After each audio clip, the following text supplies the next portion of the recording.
I'm WWE Hall of Famer Hacksaw Jim Duggan. Tito Santana. This is Kurt Angle. This is Bret the Hitman Hart, and this is going out to Scott and Holly. You are listening to the Win Twice Wrestling Podcast with Scott and Holly. Oh, it's true. It's damn true. And this holds for everybody. Ho! Ladies and gentlemen, you are about to listen to the incomparable Win Twice Wrestling Podcast with your hosts, Scott and Holly. We always go over, brother, and that's the bottom line. Dig it? So sit back, relax, and prepare to be entertained.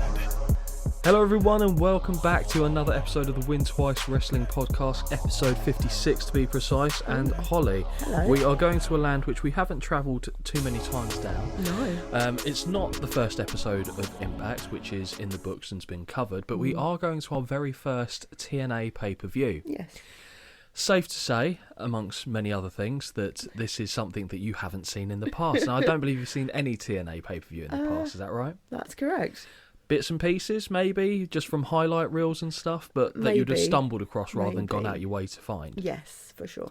But there was a very specific reason why we picked this show. I say we. I was using, the singular royal way. we. Yeah, kind of, yeah. It was just me that picked this one, mainly because I wanted you to see a match on this card. Oh, yes.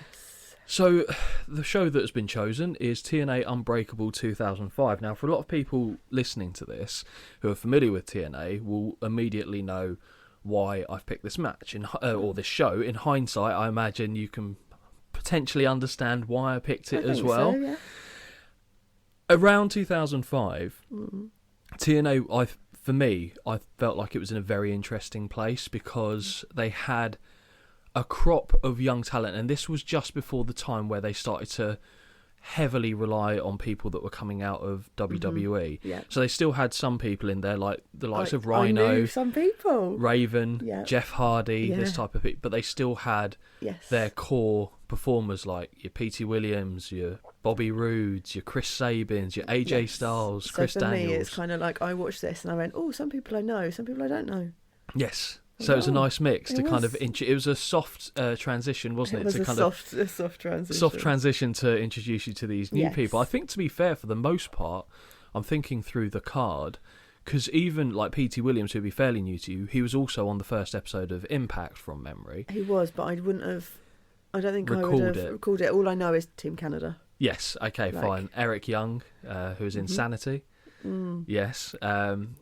There was one person on there who, I'll be honest, I forgot existed. Okay. A1, who was in Team Canada. So he was the one that wasn't Eric Young in that tag match. Yes. And I'm sure you have many thoughts on him as well. Okay. But the show took place on the 11th of September 2005. The venue was the TNA Impact Zone in Orlando, Florida, so they still had that partnership with the studio there. Yep. The attendance was a massive 775, and the buy rate... 15,000. Okay. Which, I guess, we're so used to seeing the WWE numbers, and that's in the hundreds of thousands, if not the million, with like WrestleMania 17, I think, was around that area. Yeah. So 15,000 is a big come down, but do you know what? It's serviceable for what they were doing at that time. It's certainly nothing to be sniffed at. It's just comparatively, it doesn't look great. But I also think, like, when I watched this show compared to also with the last one that we watched, and I think I said it then. Okay, there's but there's 700 people there. It looks good to me. They make a lot of noise as well, to be fair to them, which isn't always the case. Interested, well, especially in what we've watched, they're interested. But also, it gives it like a Progress show vibe. Well, to be fair, the attendance isn't much more than what you could get in the Electric Ballroom. So I think the Electric Ballroom maxes out at about 550. Right, okay. So this only had 200 or so more than that. So I get that. The lighting setup's very different. It doesn't have that grimy kind of feel. No. And I mean that in the most positive way. But at this time, like 2005, 2006, I will admit that I actually preferred the in-ring content by far of TNA. For the most part, there was always the odd, basically, anything that Jeff Jarrett touched, I didn't care for. But the TNA overall in-ring product to me was more interesting than WWE at that time. So it was 2005, so I would have been... 17. Thank you. God, fucking So, maths. Yeah. But again, always being the home fan for WWE, Yeah. I was like, I want to see Samoa Joe, AJ Styles, Christopher Daniels all work for WWE. So I was excited at the prospect. Abyss was one that I really wanted to go to WWE. Sure. We'll cover We'll his get there. match off later with Get there. the homicidal, suicidal, genocidal, all the sidals, Yeah. Sabu. And also this wouldn't have been the time where I first met editor Jamie, so I met him like Right. first week I think it was of university. And around that time, so that would have been 2008, that's when I got him back into wrestling, and TNA was a big part of that, and we actually went and saw TNA did some tours in the UK, Yeah. and we saw them, I think it would have been 2009, 2010, around that time. And I think Jamie would attest to the same, that he preferred what they were doing in the ring to the Right. WWE. Like I said, there's always going to be exceptions, like Yeah, yeah. Jeff Jarrett being one of them. But the difficulty with that is him being the head honcho. He could obviously put himself in situations that were beneficial to him, and he was usually there or thereabouts at the top of the card. That's not to say he always had terrible matches, but it was like, the Triple H era of 2002, shove it down your 3. throat. Yeah. Exactly. And it's not like, and he's not a Triple H. And Triple H let's is be better. clear. Yeah. Triple H is better. But it's, that kind of hurt it, but then he kind of fell away from the ownership side of things and, eventually went away. But there was a period in TNA where they stopped their young talent being as good as they could have been because, so for example, come this show, AJ Styles had already been the NWA World Champion. He beat Jeff Jarrett, but then lost it back to Jeff Jarrett. Jeff Jarrett would then lose it to someone else, but then he'd win it right back off them. He'd then, very much how Jerry Lawler was in Memphis, he was the king of Memphis. He would be, I think he was like the 30-time something champion. He would always lose it to someone to then But take get it it back off them. Exactly. Pointless. Jeff Jarrett was a very big proponent of doing that. And Boring. it basically, because you kind of knew what was happening. You were always excited when he lost it. Yeah.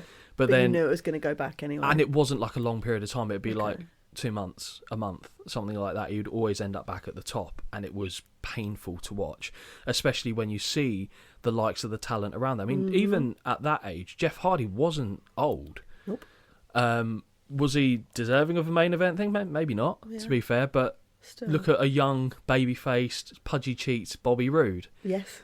There, I mean, he was 27 in this. It's crazy Isn't to think it? about, but I think you could see throughout pretty much all the TNA shows around this time, there was good talent there. Yeah. There was really good talent that you wanted sure. to watch wrestle, even with a 6-sided ring that confuses you no end. Yeah, so before it even started, I wrote some little bullet points.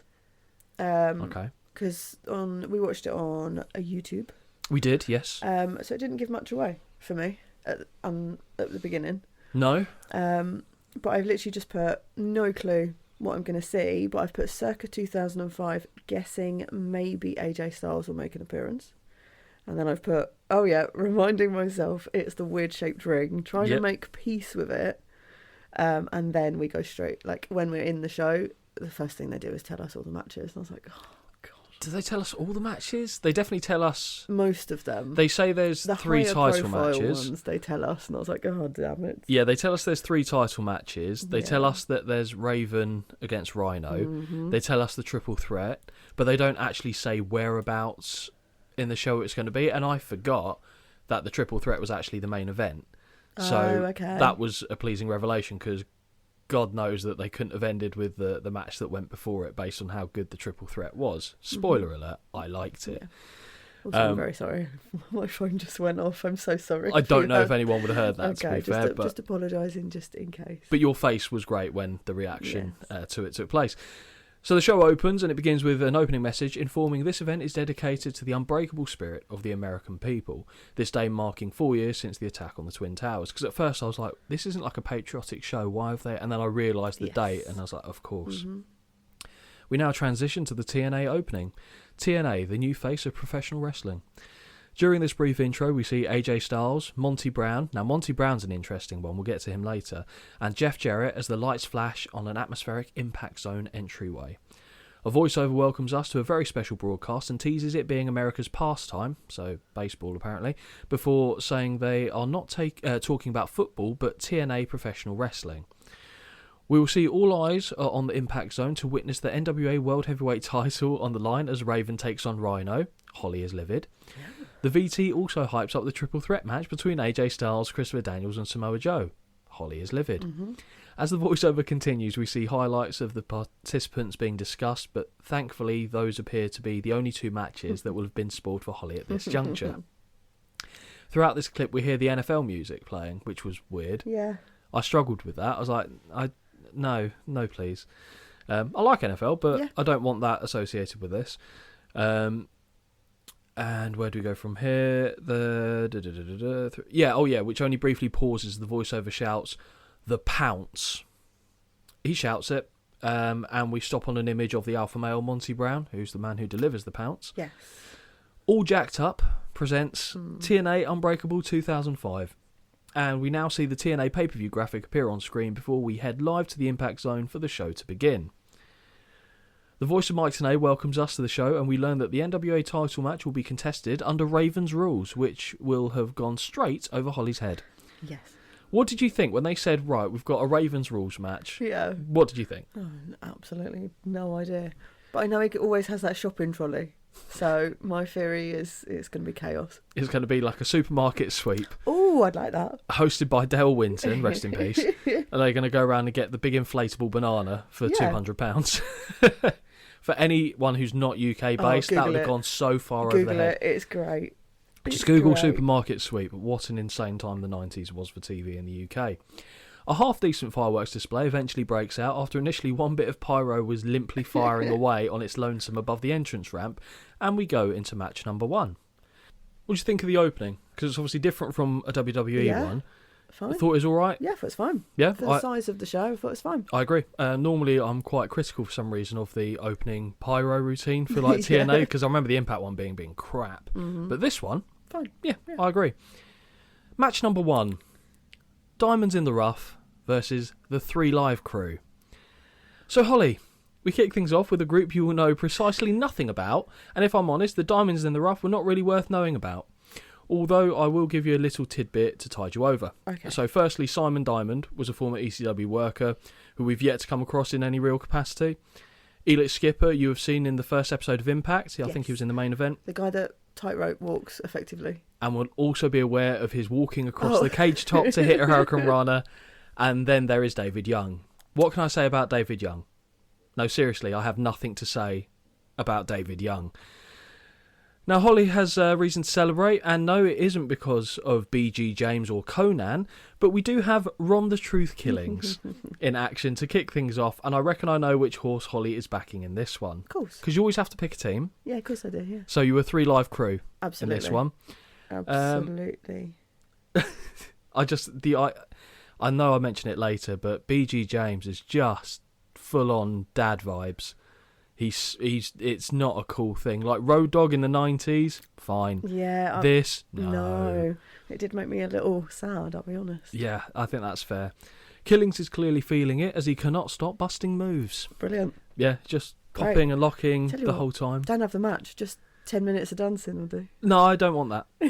I never want that. I don't like when the Funkadactyls do it. I don't like it when Brodus Clay or Ernest the Cat Miller. None of them. Don't do it. Fandango, no. Summer Raid, no. Stop the dancing. Quit dancing. Not a dance break, no. Carmella, no. Ron Killings, no. None of them. But before the match can get underway, Conan has the microphone. I told you about how Conan was originally set to be Max Moon, right? Yep. In the WWF. And you're like, who the hell is Max Moon? Do you remember the match from the very first Raw? Shawn Michaels defending the Intercontinental title against the man in a blue jumpsuit. Oh, that stupid space suit. That was supposed to be Conan originally. Oh, God. James looks like a dad competing in an after-school pickup game with the other single dads. That's so good. Since being Road Dogg, he just doesn't look right to me at all in the ring. No. Just really doesn't.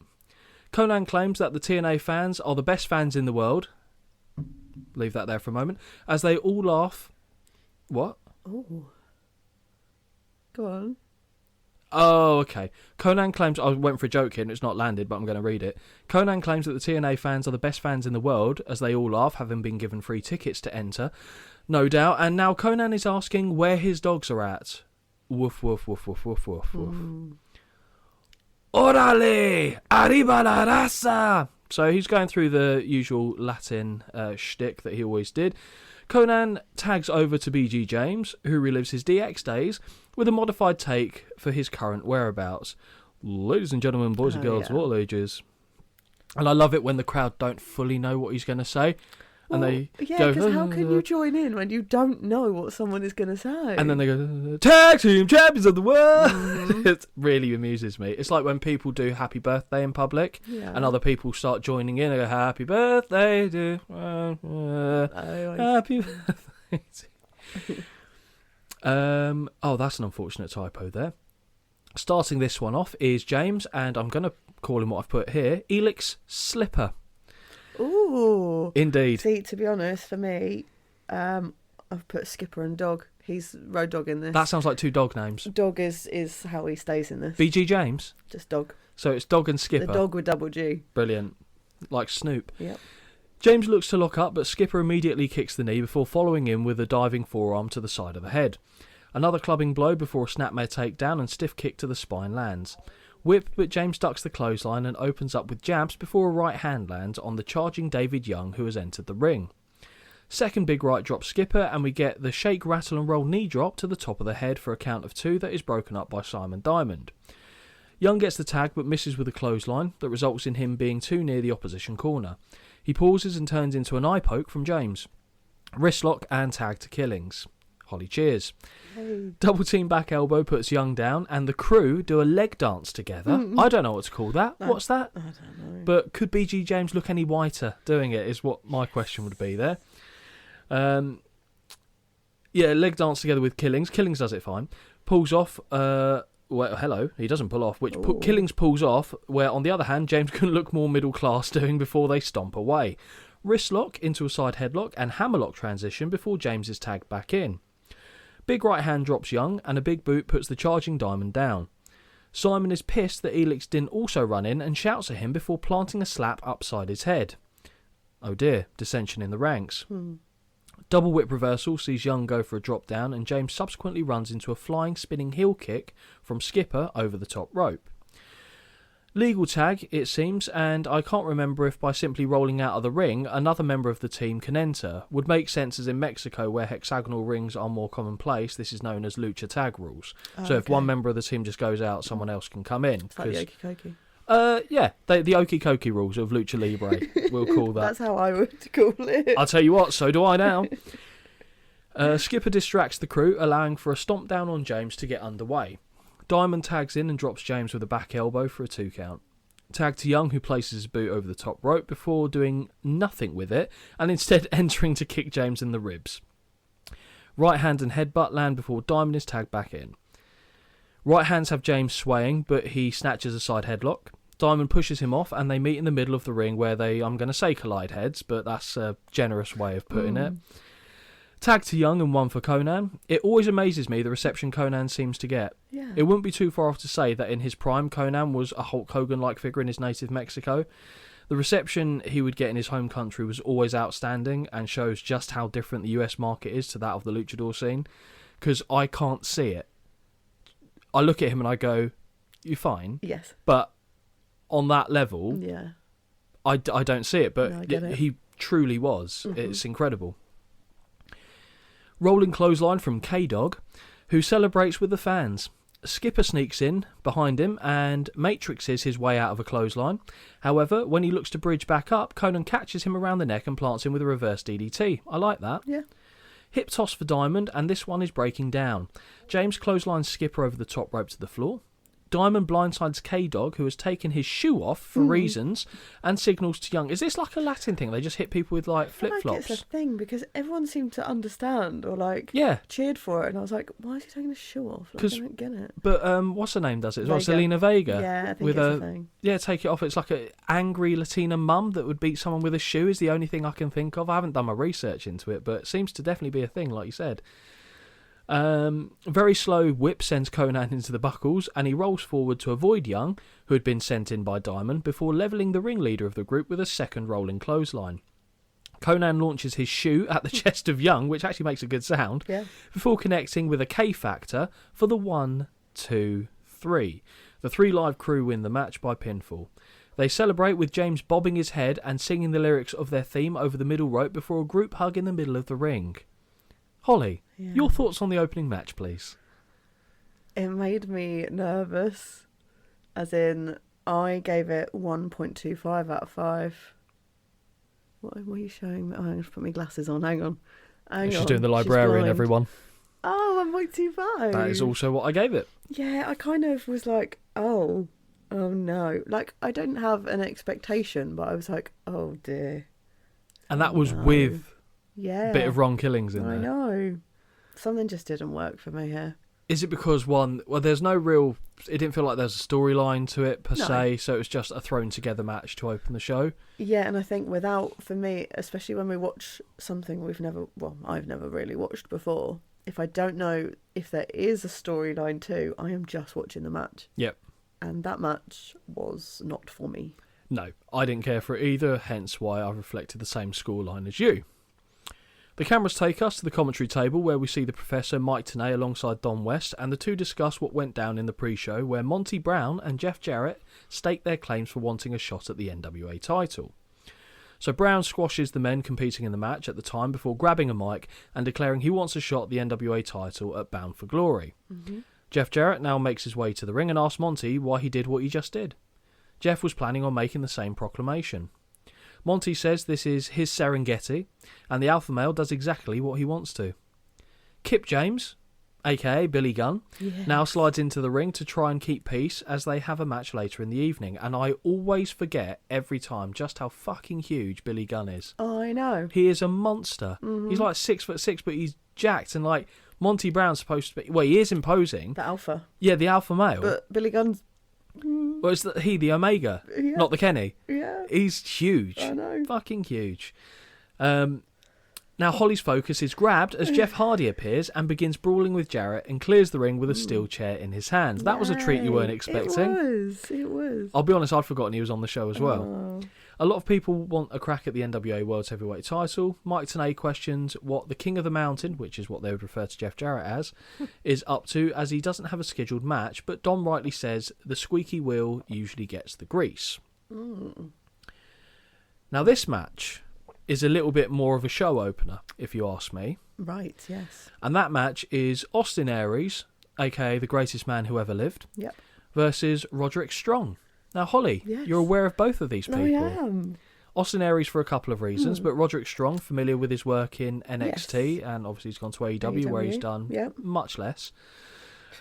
So, Holly, Austin Aries, this is the first time you'll be watching one of his matches for the podcast, right? Correct. You've seen, I think, was it WrestleMania? He had a Cruiserweight title match with Pac. I want to say, yeah. And I feel like you've seen that, but for the sake of the podcast, it's the first time he's featuring in this capacity.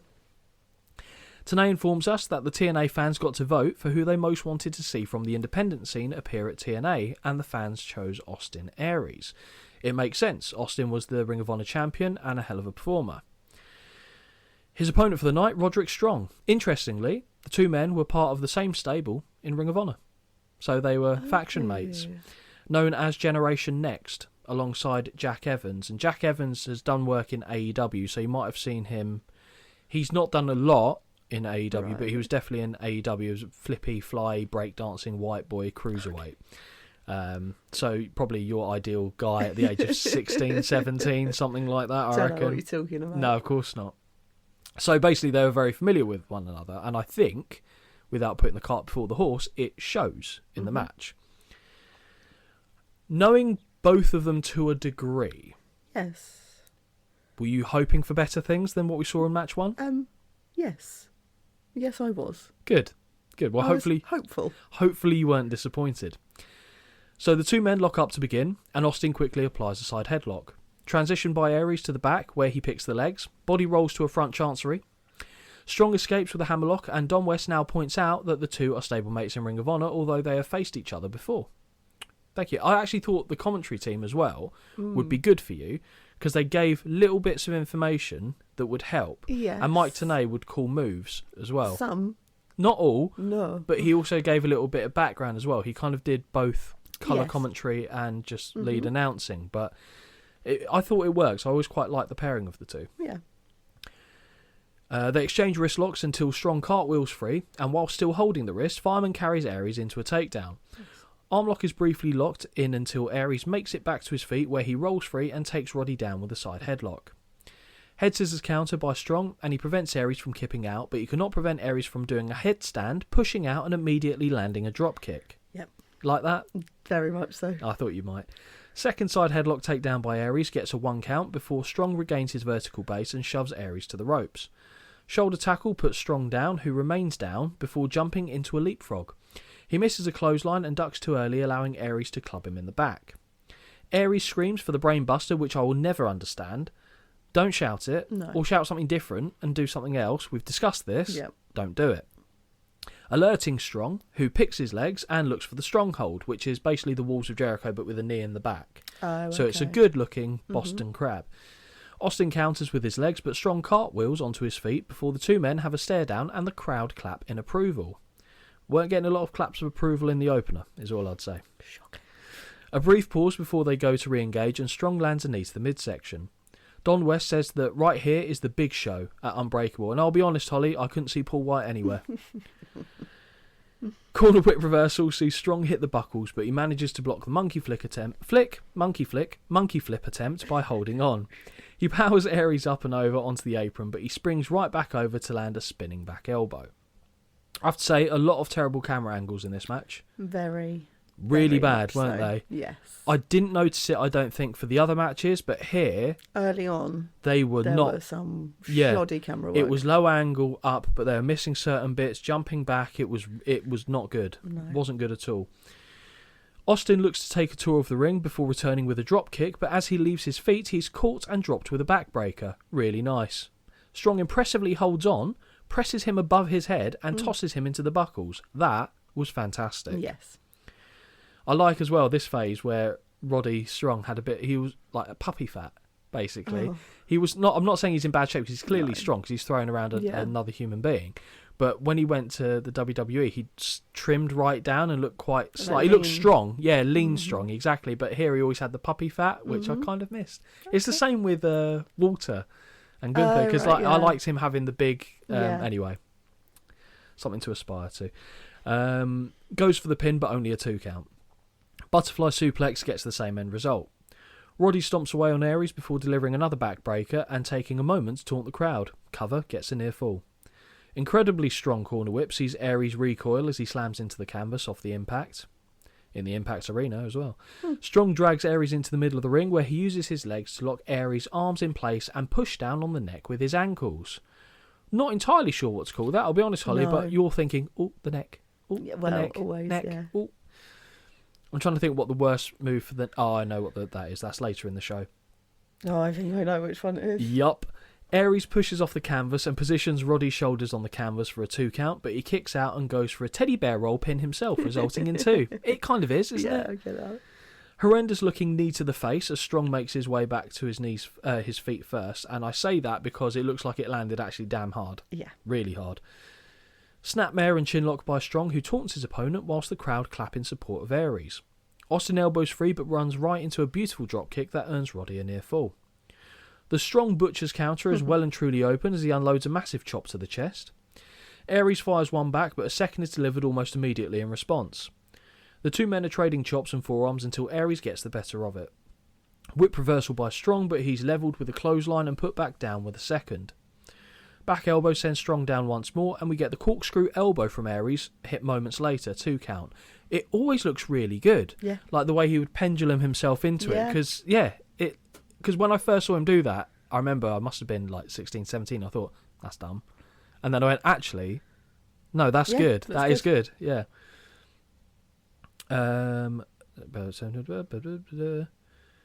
Okay.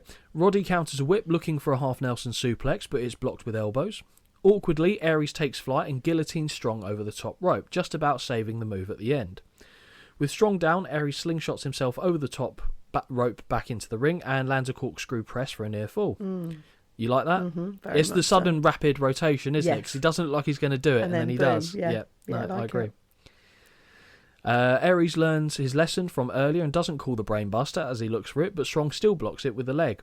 A unique flipping backbreaker by Roddy follows, which I don't know if I've ever seen him do that before, but he is the messiah of the backbreaker, of course, but he gets the 1, 2, no. Fireman's carry into a double-kneed gutbuster, and Strong follows up with a running sick kick to the side of the head. 1, 2, no. Aries kicks out again. The crowd are really enjoying this one as they begin a TNA chant and the match continues. Aries is struggling to make it to his feet, but he looks to have been playing possum as he secures a small package for the near fall. Strong responds with a heavy lariat when they return to their feet. Roddy looking to apply the stronghold once more, but Aries fights like mad until he's catapulted into the buckles.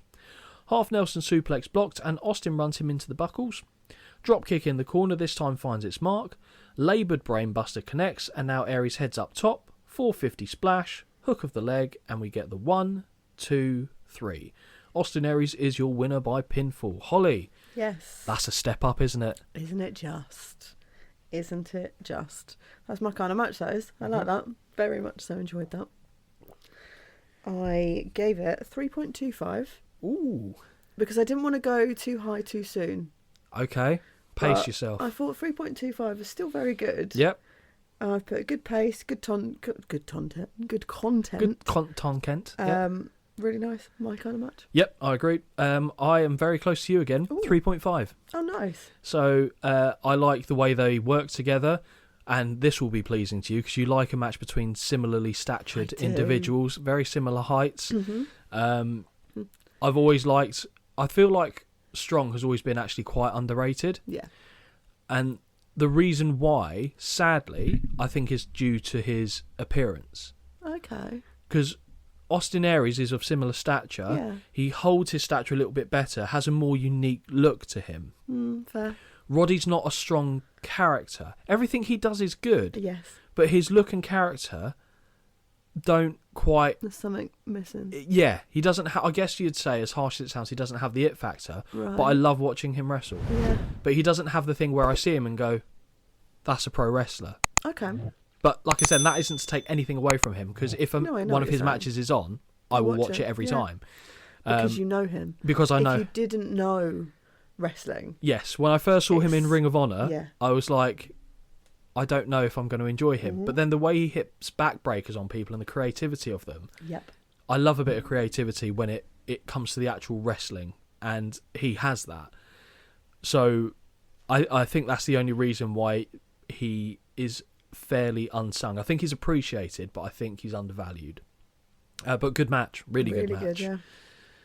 We now head backstage where the franchise, Shane Douglas, is standing beside Monty Brown. Brown is wearing his leopard print jacket, looking like most council estate mums who had kids at 16. Stop it. Shane suggests that whilst it is all well and good calling out for a shot at the NWA World's title, he should be more focused on the unfinished business he has tonight alongside Kip James.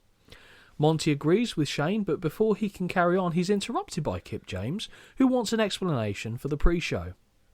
Monty says it's about getting the job done, which is something Kip has not been doing as of late. Didn't realise Monty was involved in the bedroom. Tut, tut.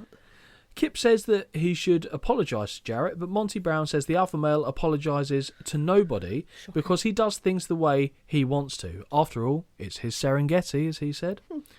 Kip says he's one of the most decorated wrestlers in the history of the business, which I don't see how that's relevant, and tells Monty to get his head in the game for their match later.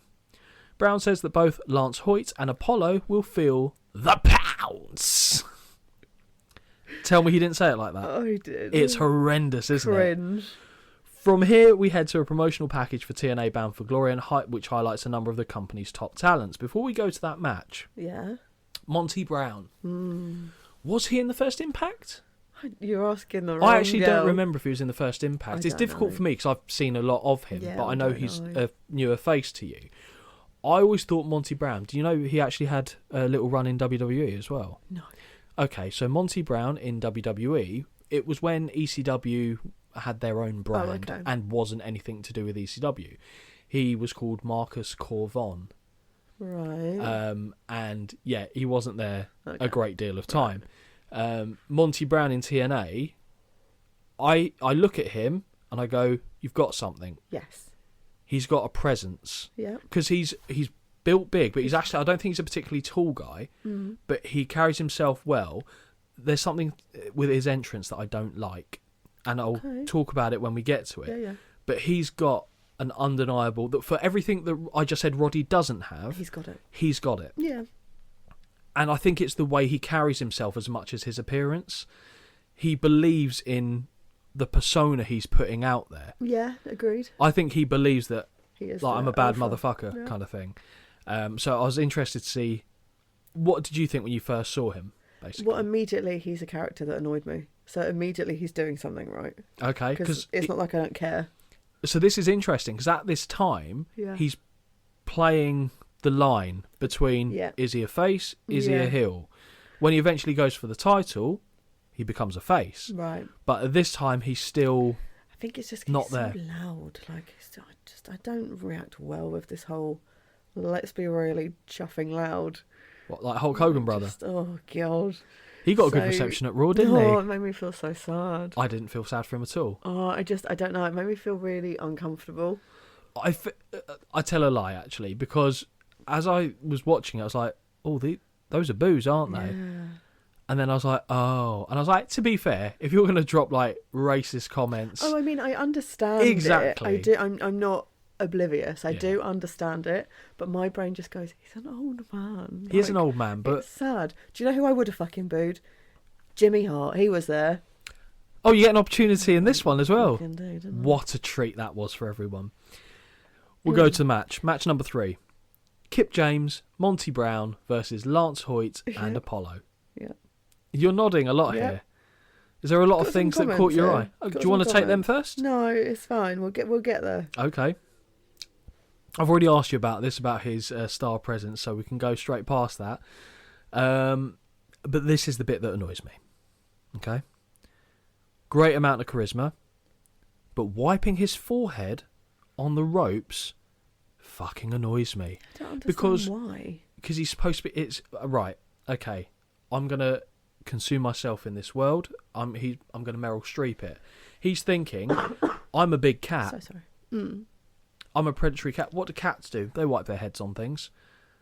Oh, is that I what swear that to God, is? that's what it is. Yeah. Oh.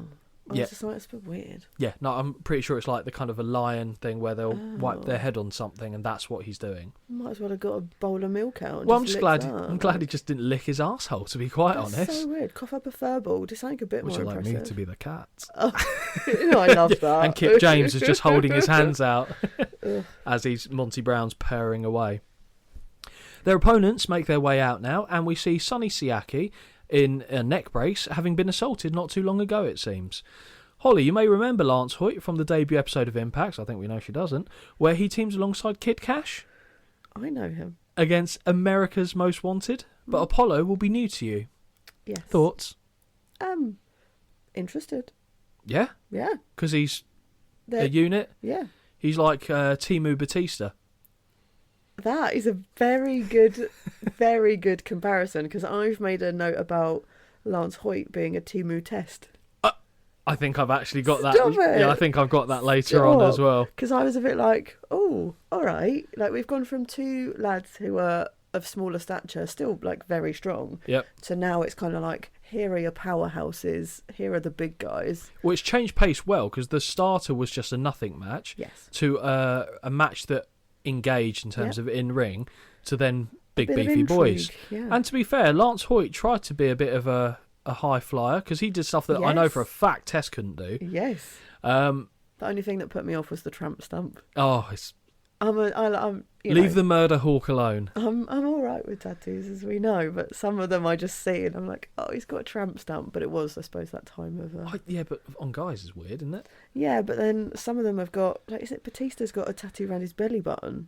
Yeah, Like, yeah, the it's all- tribal sun thing. It's all just, they're all over the place. Yeah, that is certainly upsetting to behold. But Lance Hoyt is an odd one for me, Yeah. because he rarely looks right in the role he's playing. I think as the Murder Hawk, he looks the part. He does something later in TNA where he's Okay, so if I say 3-man band type thing to you, Right. not with Heath Slater, but there's a guy called Jimmy Rave who was in Ring of Honor, eventually goes into TNA, and Lance Hoyt tag teams with him and becomes like a rocker type guy. Oh, really? It's Oh. I'll be honest, it's not for me. Oh, okay. And he rarely looks right, but now he does. But I don't know how much he's actually doing in AEW at the moment. I haven't seen much. Like I tend to catch AEW in terms of highlights on social media. Yeah. And I haven't seen him appear for a while. I thought he was laying people out backstage for a while, but that was the last I heard. I assume in a wrestling capacity. Well, I would like to think they wouldn't film it and show it on Dynamite and, what's the other one? Rampage. Yeah, and he said Revolution. That's not a thing. But anyway.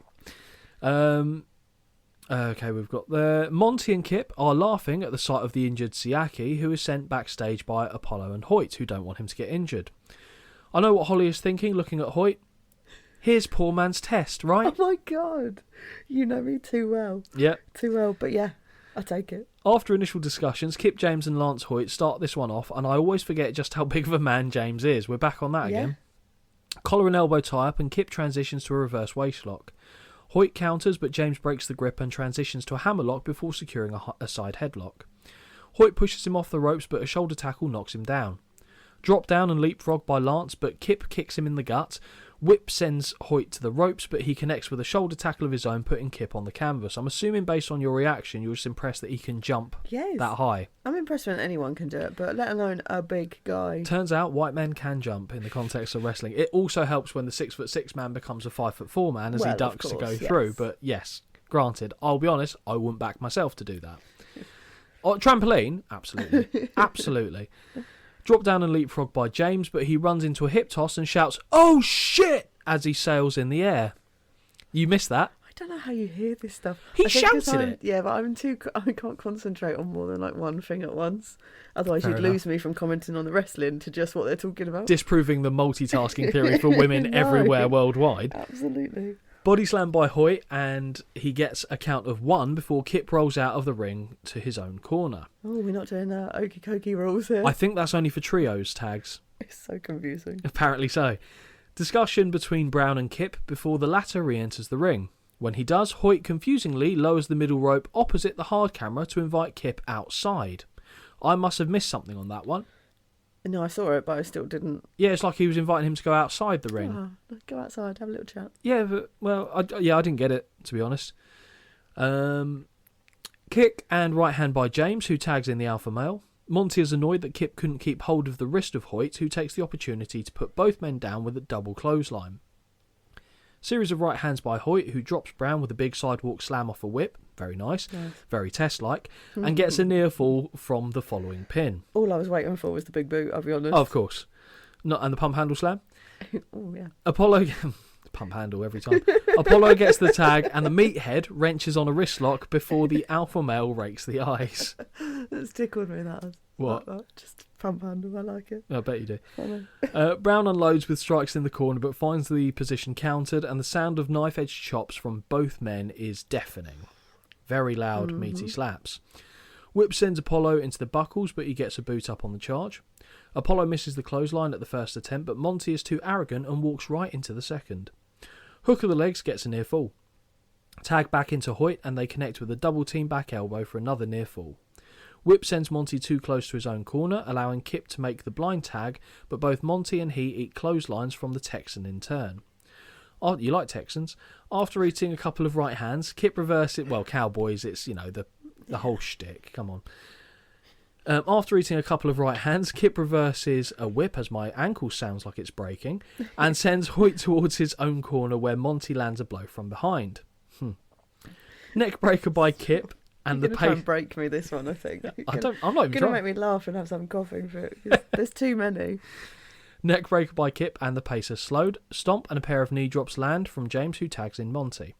The alpha male sends Hoyt face first into the top turnbuckle before whipping him into the opposite corner. Flying rear view connects, sandwiching Lance against the buckles. I assume that's what it was. Thank you, because I've just put the running arse to back. I don't really understand it. Yeah, well, to be fair, when Colt Cabana used to do that move. But that's the only move I actually used to quite like hearing someone signal they're about to do. Just stand in the opposite corner and go, "Flying asshole," and then run and jump and throw his ass at them. But yeah, no, I like it. Yeah. Kind of looked rear viewy, like It what does look like a review, didn't it? Yeah. Naomi does. Sandwiches him against the buckles, a series of heavy hands to the kidneys from Brown, who now rakes across the eyes. Boo. Corner whip sees Hoyt land hard. We haven't seen an elbow yet from to the top of the head. Thank God. Yeah. But he moves out of the way of the alpha male, who collides with the buckles. Sesame Street punches from the big man. Finally, we haven't had these in quite some time. I know. And the fans chant Hoyt, Hoyt, Hoyt, Hoyt with each blow. Yeah. Lance looks to be building momentum, but finds himself brought crashing back down to earth with a back suplex, not once, but twice. Third time is not a charm for Brown, as Hoyt lands on his feet and uncorks a few right hands, but a modified third back suplex attempt does find the mark off a whip reversal.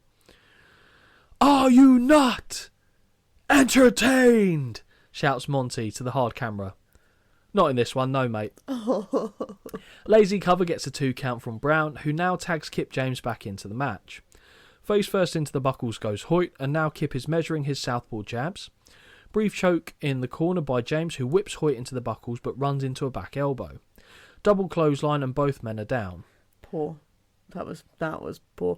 But I don't know if it's, obviously it is what it is, but again, I just don't know if it's the shitty camera angle that just does them a disservice here. Because I Maybe. watched it and I was like, well, they've both just run and just lay down. Yeah, it did look that way.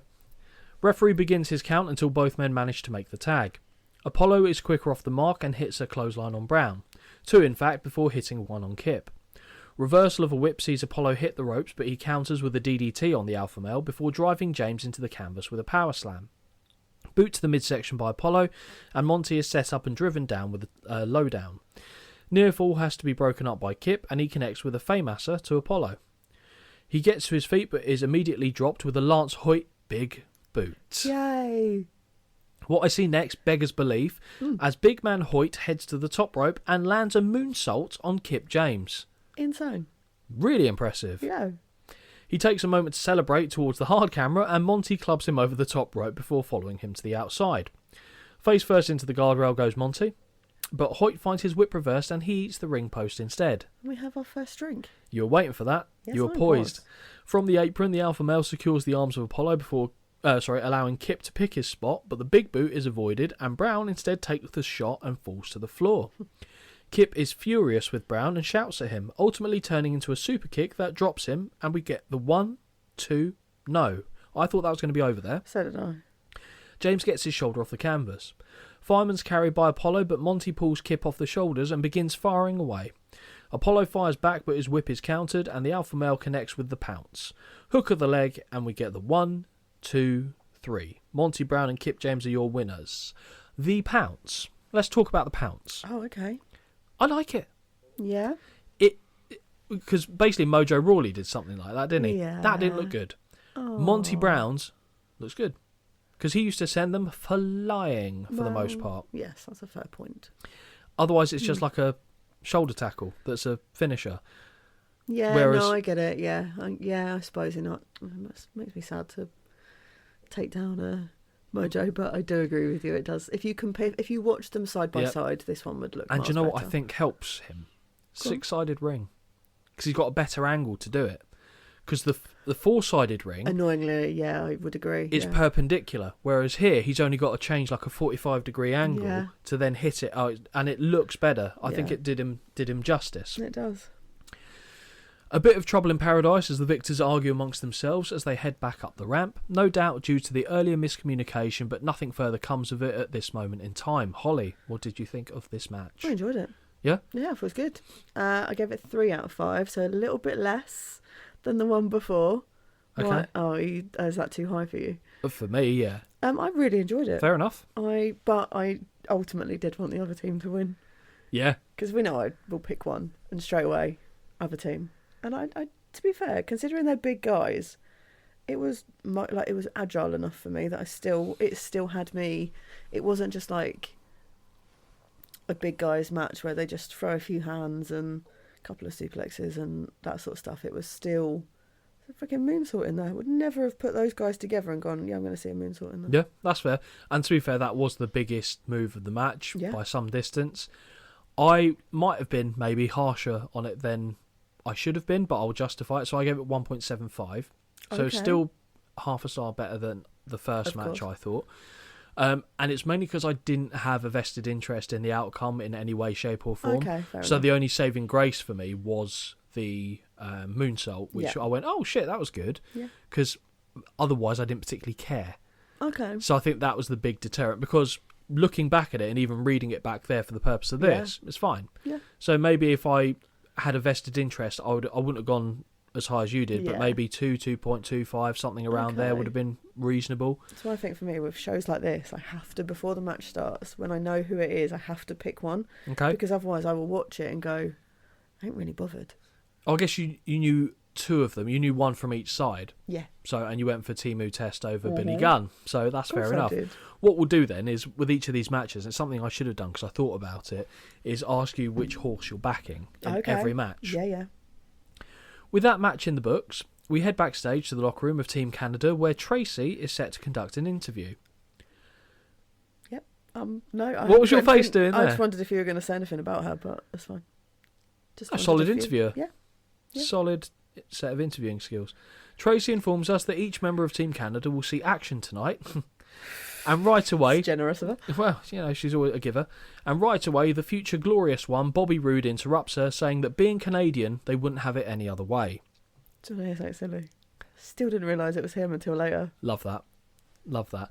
P.T. Williams gives a pep talk to Eric Young and A1 about, I'm pretty sure that's steak sauce, isn't it, in the States? A1 sauce. I don't know, I just think of the band. And we actually see, the reason why I'm certain it is because when their match comes later, there are fans in the crowd who've got a bottle of A1 sauce. Oh, is that what that is? And I'm pretty sure that's considered to be a steak accompaniment. Oh, okay. Although you would disagree with peppercorn. Oh, yeah. I'm a Diane sauce. My missus is Peppercorn Benet. Or garlic butter.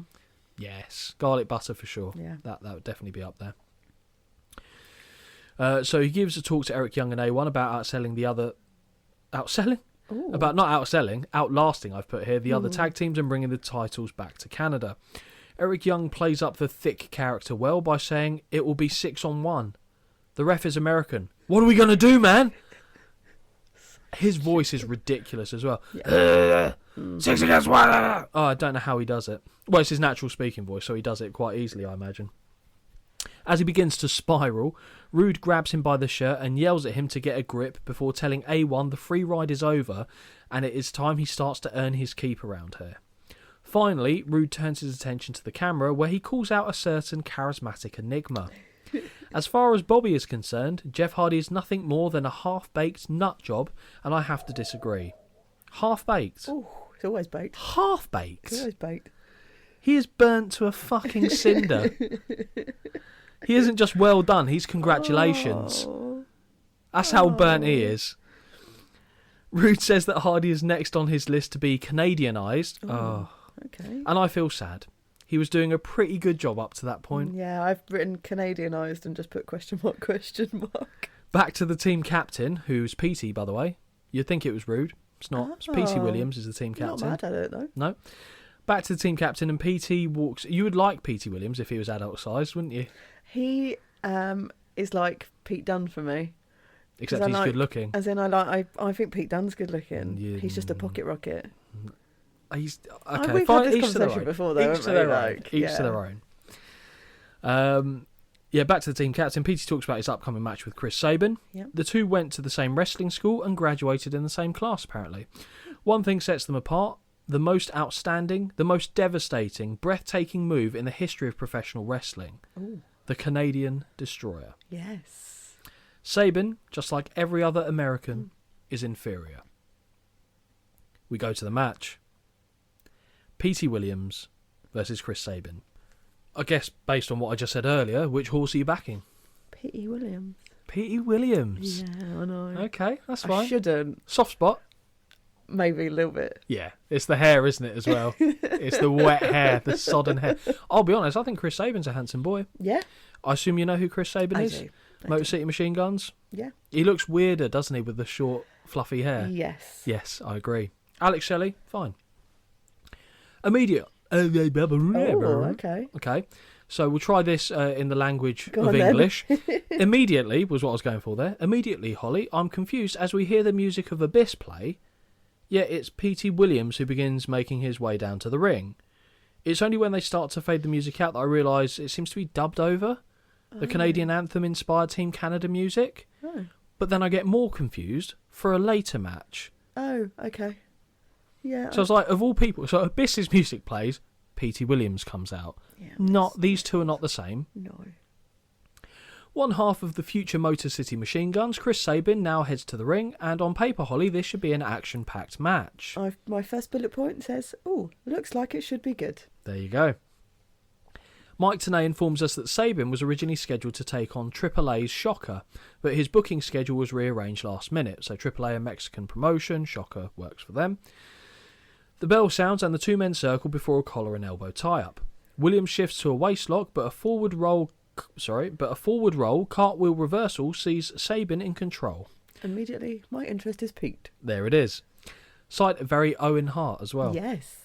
Side headlock from Sabin sees him backed against the ropes, and PT looks for a cheap shot on the break. Tenay informs that both men are 23. Oh, God. And that Williams is in his 4th year while Sabin is in his 5th as a professional. My question, Holly, how are they in the same graduating class then? Ooh. Just putting that out there. Snapmare takedown by Sabin is swift, but his legs get swept from underneath him. PT leans down but takes a forearm to the jaw before Sabin nearly gets a roll-up pin. Sabin is pushed off the ropes and cartwheels over a drop-down before connecting with an arm drag and retains a grounded arm lock. Am I doing alright keeping up with the action so far? Yeah, good. Back on their feet, and PT grabs a handful of hair to pull Sabin through the ropes to the floor. Over the top goes PT, but Sabin rolls back in the ring and Williams lands on his feet. Clever move by Sabin, who, using the bottom rope, pulls himself to the outside and connects with a head scissors takedown. Really like that. Really like that. Sabin rolls Williams back into the ring and slingshots himself over the top onto the second rope, where he springs off to deliver a back elbow. Brilliant. Very nice. Yeah. PT moves onto the apron and Sabin tries to deliver a sunset flip powerbomb to the floor, but Williams holds on. No. I Williams don't want to holds see on. that. I don't want to see it. He holds on. Right hands to the head, but he misses his own attempt of a leg drop on the apron. With PT sitting there, Sabin connects with a drop kick. He climbs onto the apron but finds himself landing on the guardrail when PT dips out of the way. Williams breaks the referee's count before retrieving his opponent. Back in the ring, hook of the leg and PT gets a 2 count. Williams is taunting the crowd. He runs Sabin face first into the buckles and proceeds to hang him in the Tree of Woe. Now standing on his plums, PT puts his hand on his chest and sings "Oh Canada." Did make me chuckle. It's a classic PT Williams spot, that. Another cover gets a count of 2. A pair of forearms from Williams and a backbreaker gets another near fall. Sabin fires back and knocks PT down with a clothesline after he's distracted by a fan in the crowd. Whip into the corner sees PT look to go up and over, but as he lands, Sabin plants a kick into the midsection. Powerbomb attempt is countered into a lovely DDT by Williams, and we get the 1, 2, no. Japanese stranglehold applied, and we hear dueling chants for PT and Sabin before the latter makes it back to his feet to break the hold. Short arm clothesline from Williams gets a 2 count. He goes to appeal to the ref with his shin over the throat of Sabin, but this is quickly broken. Snapmare by Williams, and he follows with a drop kick to the back of the neck before hooking the leg for 2. At this point, are you thinking this is what I hoped it would be? Yes, very much so. Sabin looks to fire back, but PT cuts it off and responds with a number of strikes of his own. Corner whip sends Sabin into the buckles, but he staggers forward to shovel PT into the air, where he finds himself standing on the middle buckle. Williams jumps back first towards Sabin, expecting him Williams jumps back first towards Sabin, expecting him to have run in, but instead eats a drop kick to the spine. Both men are down.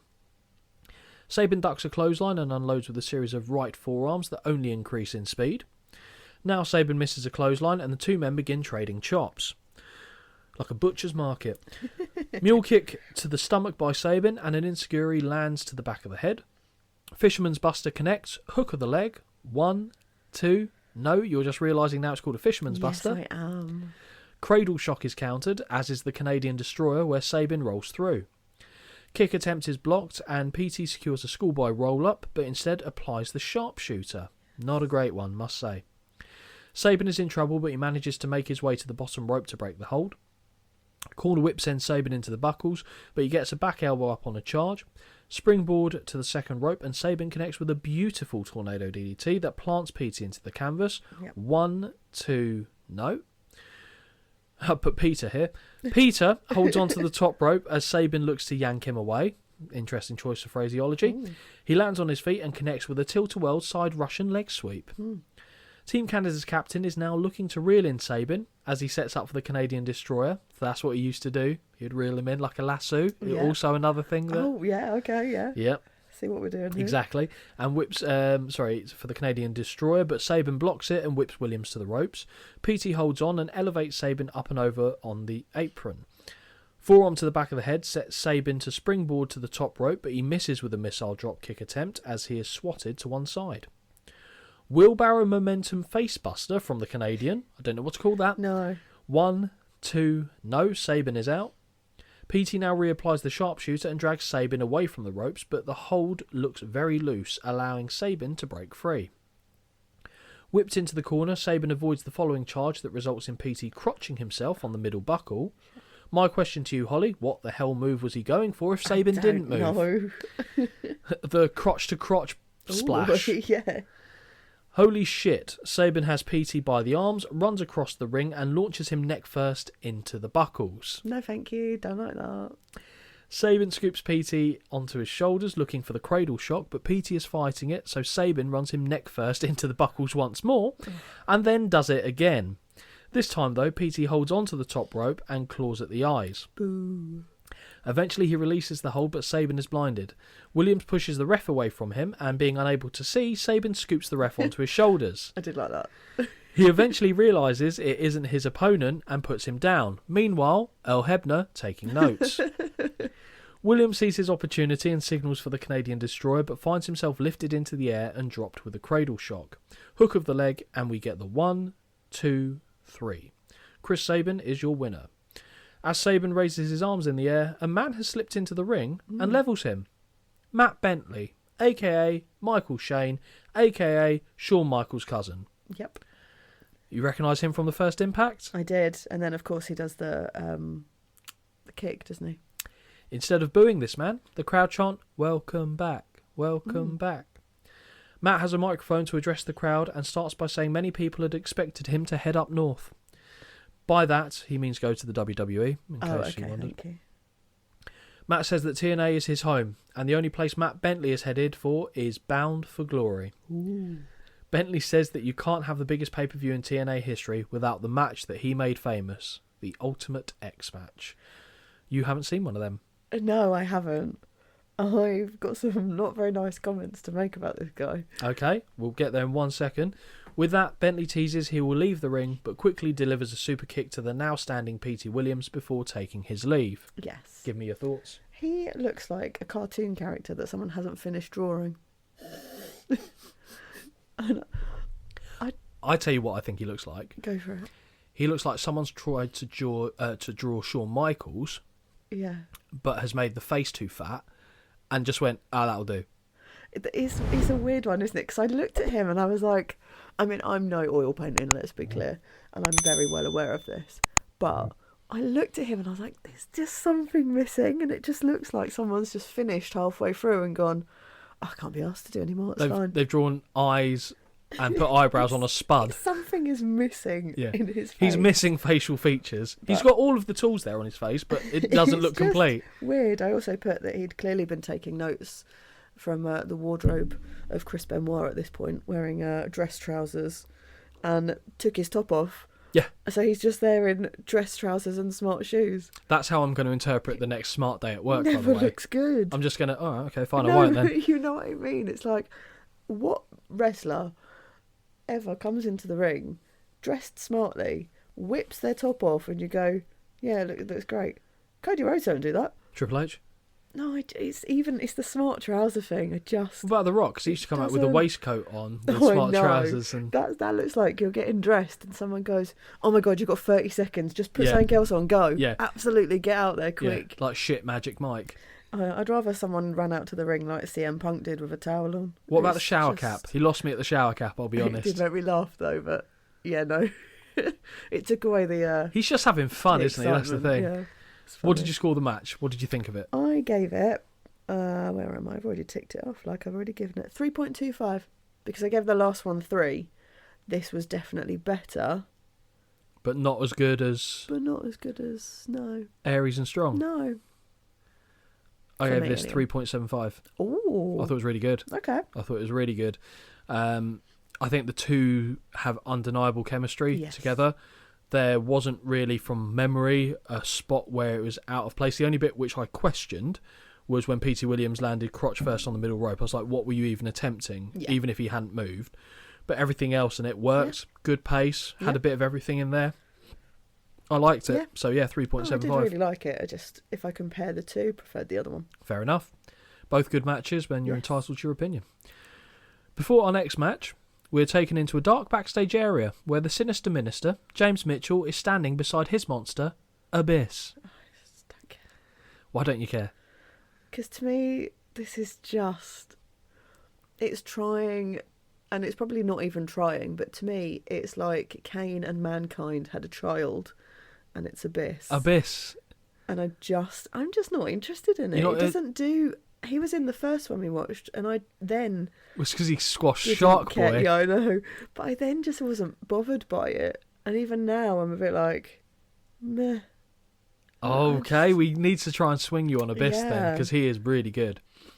Mitchell talks about how everybody wants a shot at the NWA World's title, but he already said Abyss will not wait his turn. We see footage, interesting fact actually, which I haven't got noted down, but is true. TNA had this partnership with the NWA, so for all intents and purposes, this was the NWA promotion. However, the NWA as a board still got a say in who the NWA World Champion was. Alright. So if TNA wanted to do something, they needed the board's approval.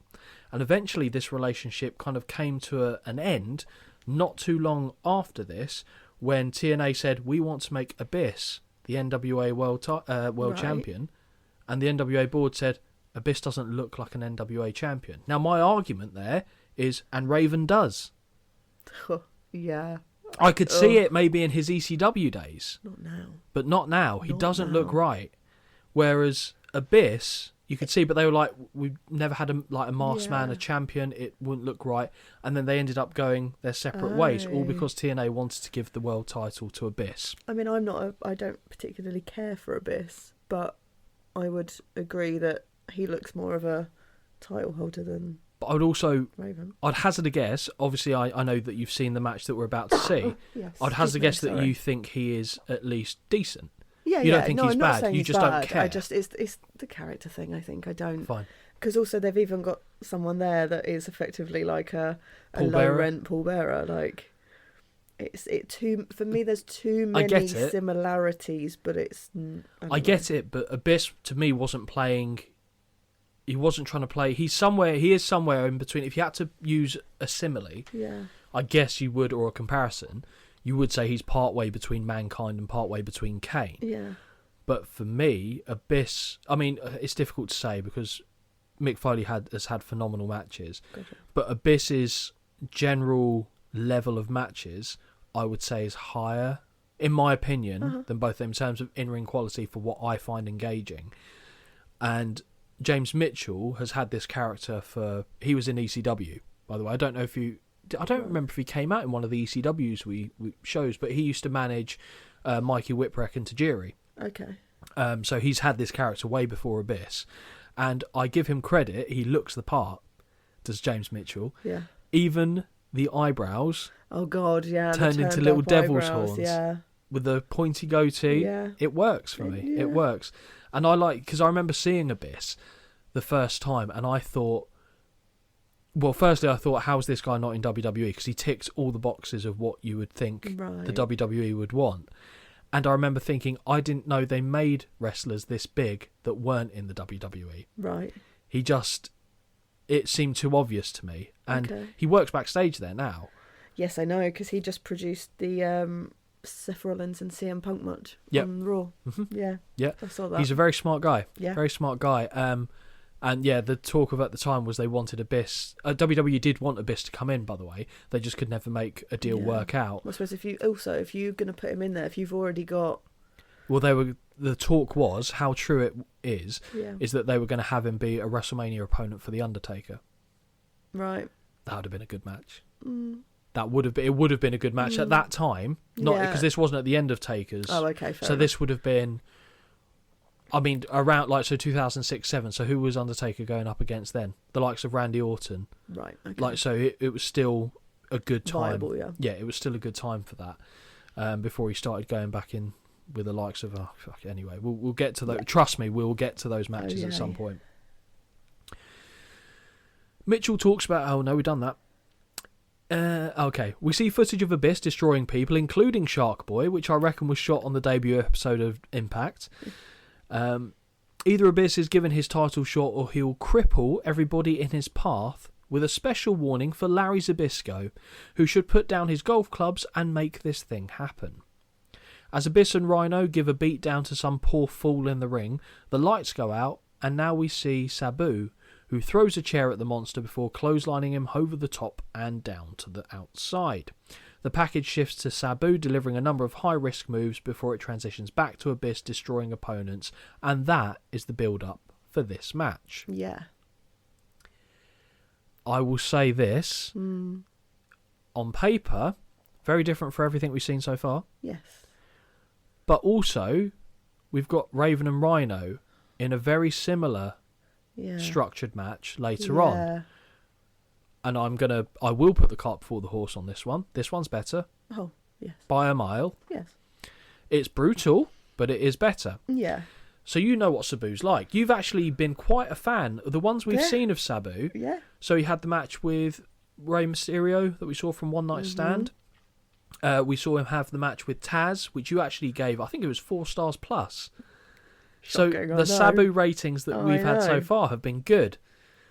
How did you think this match was going to look between these two? Because Abyss is a big man. Yeah, Sabu's wild enough that I feel like that counteracts some of it. Initially, I think I was a bit like, how on earth is this going to work? Because again, it's weirdly like a little and large situation. But then I was like, well, potentially, maybe it's the best of both worlds. You've got one guy that is a big guy, but then you've got another who's a maniac. Yeah. Sabu just makes me nervous, though. Like, even so, I'm just like, oh. This wasn't the era where he was, like, doing a significant number of botches quite yet. But I'll tell you who also did have a few, from memory, decent matches with Abyss, who's not a big guy, Jeff Hardy. Really? In TNA. So it's not too long around this time.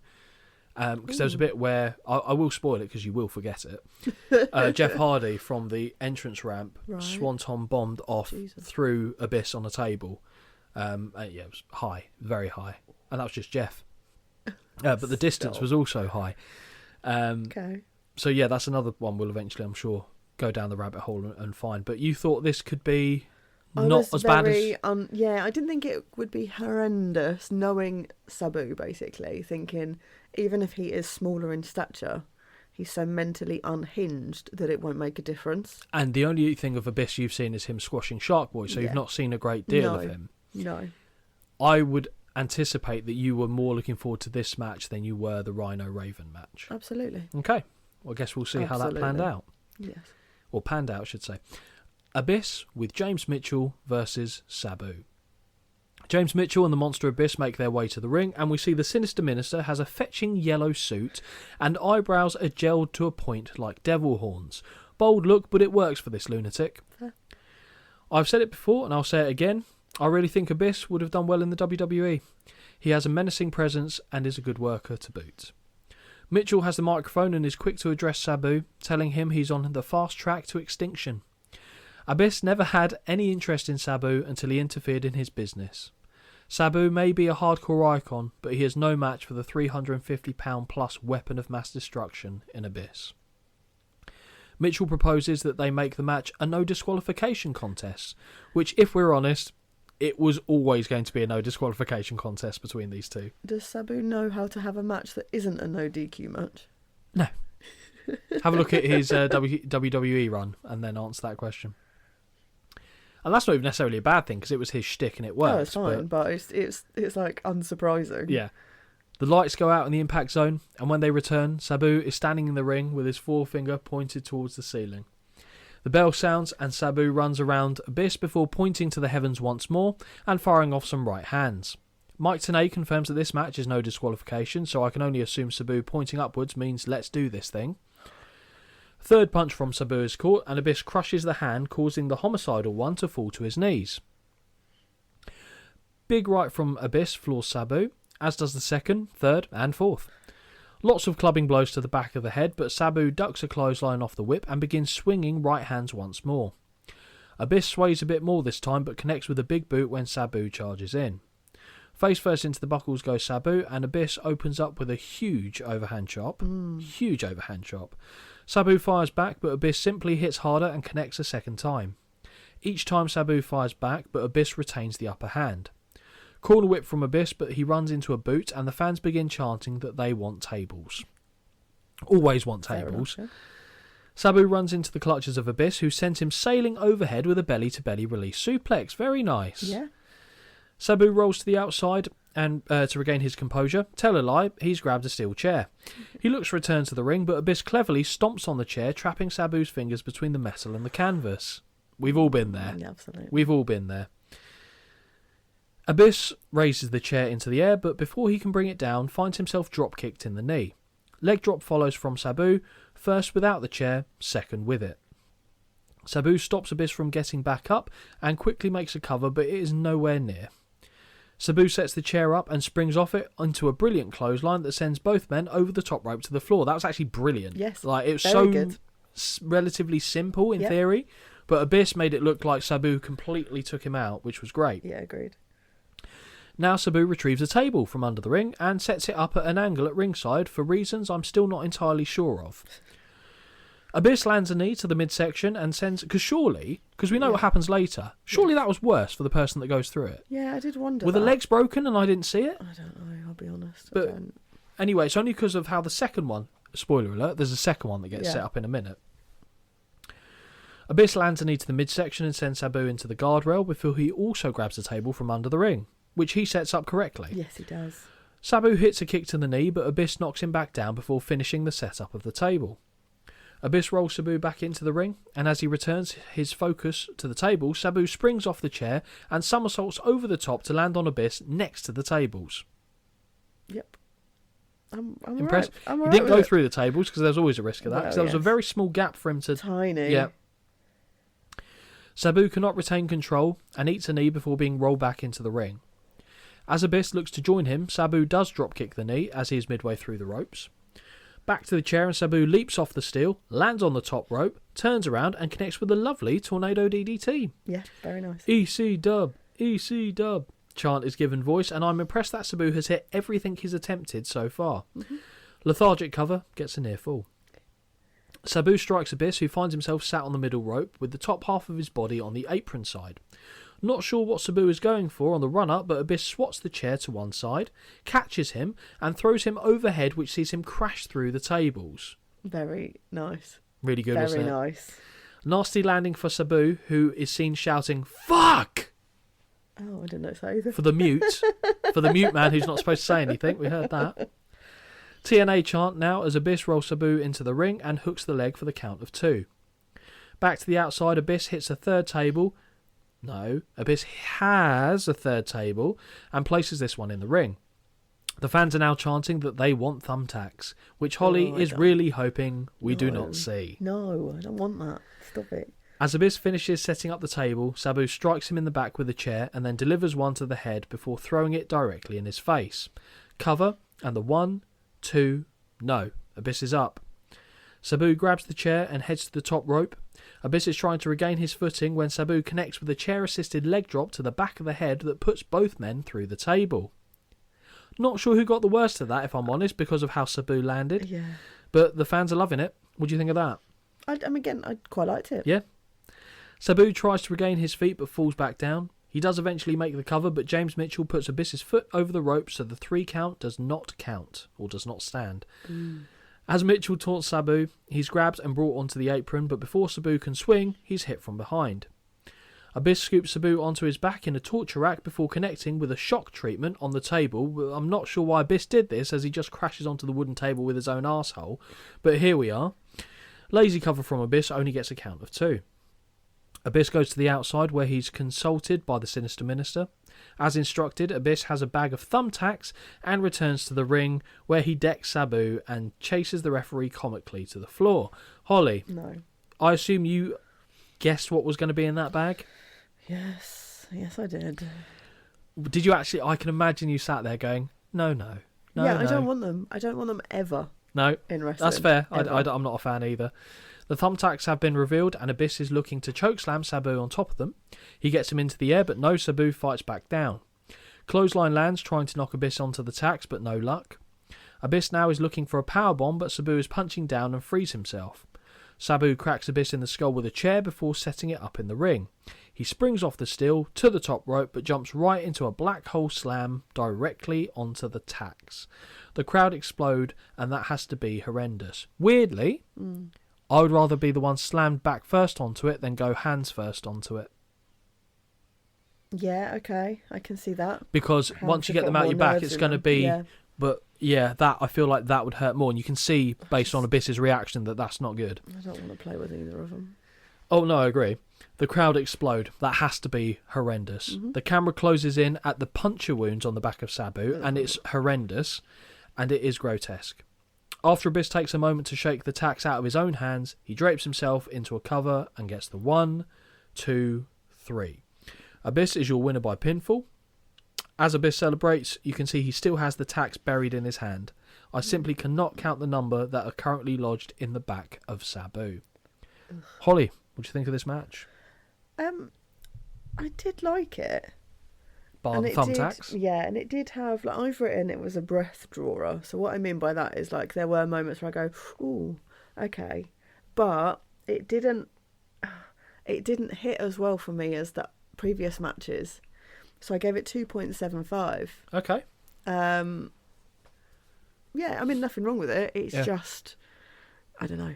It gave what I thought it would give, which was fine. Okay. I gave it 3.5. Okay. Because everything they did landed. Yeah. It had enough carnage in it wasn't excessive with the thumbtacks. It was just the one move. Yeah, fair enough. And they weren't doing. There's something that I see later, which the thumbtacks I prefer to this, because even though it's not, it's in the Raven match, and even though it's not actually causing damage where the thumbtacks are, it makes me feel more uncomfortable. I think I know what you mean, but yeah. So, yeah, we'll get there. I'm jumping ahead, but I thought it was perfectly serviceable hardcore match, and makes the main event, the world title match, look a bit pony in comparison, if I'm honest.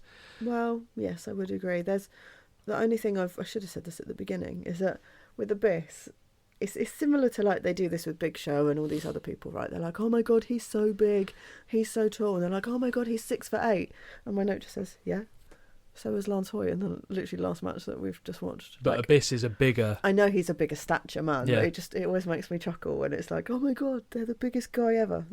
Okay. Yeah, I think they're okay to do that with Abyss. He's like the one person they can and do that with in the there's not too many company. people there Exactly. that actually have that. We now head backstage where we see the franchise standing in the interview area with Alex Shelley, the other half of the future Motor City Machine Guns. Douglas wants to know where Sean Waltman is, but Alex says he has no idea.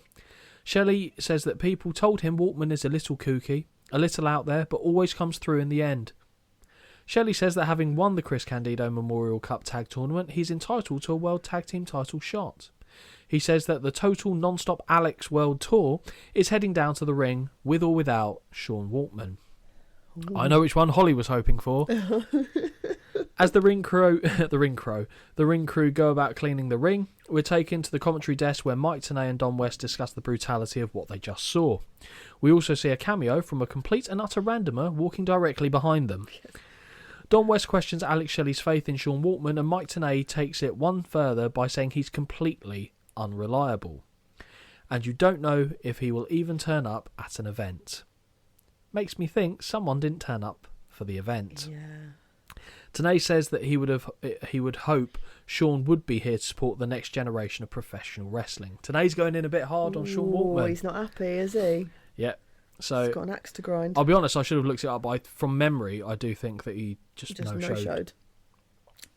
Well, proves my theory right. Expert. What a shame. He's too busy going down on China.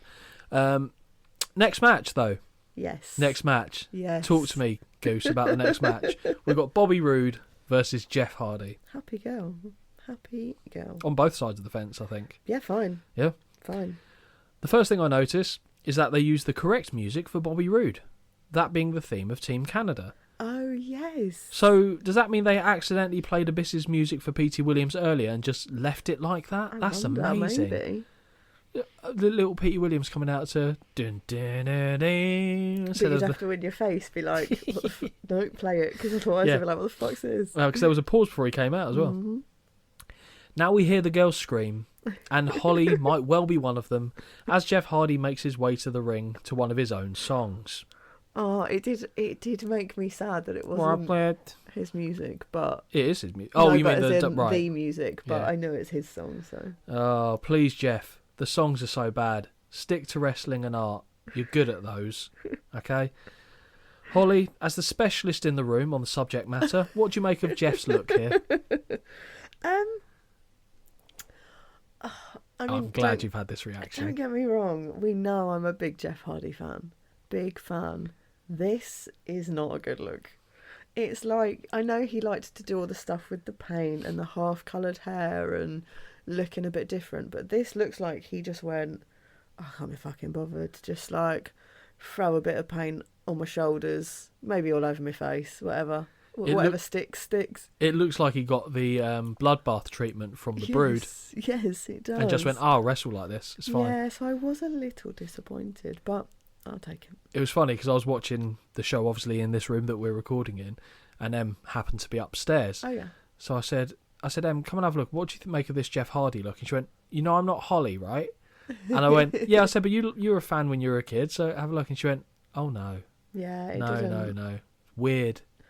It is a little off, but then it also made me go, oh no, was this, how close are we to the downfall here? Not far. Yeah, it did make me wonder, even watching the match, I'll be honest, I did think, doesn't quite land right, does it? Not far off the downfall. No.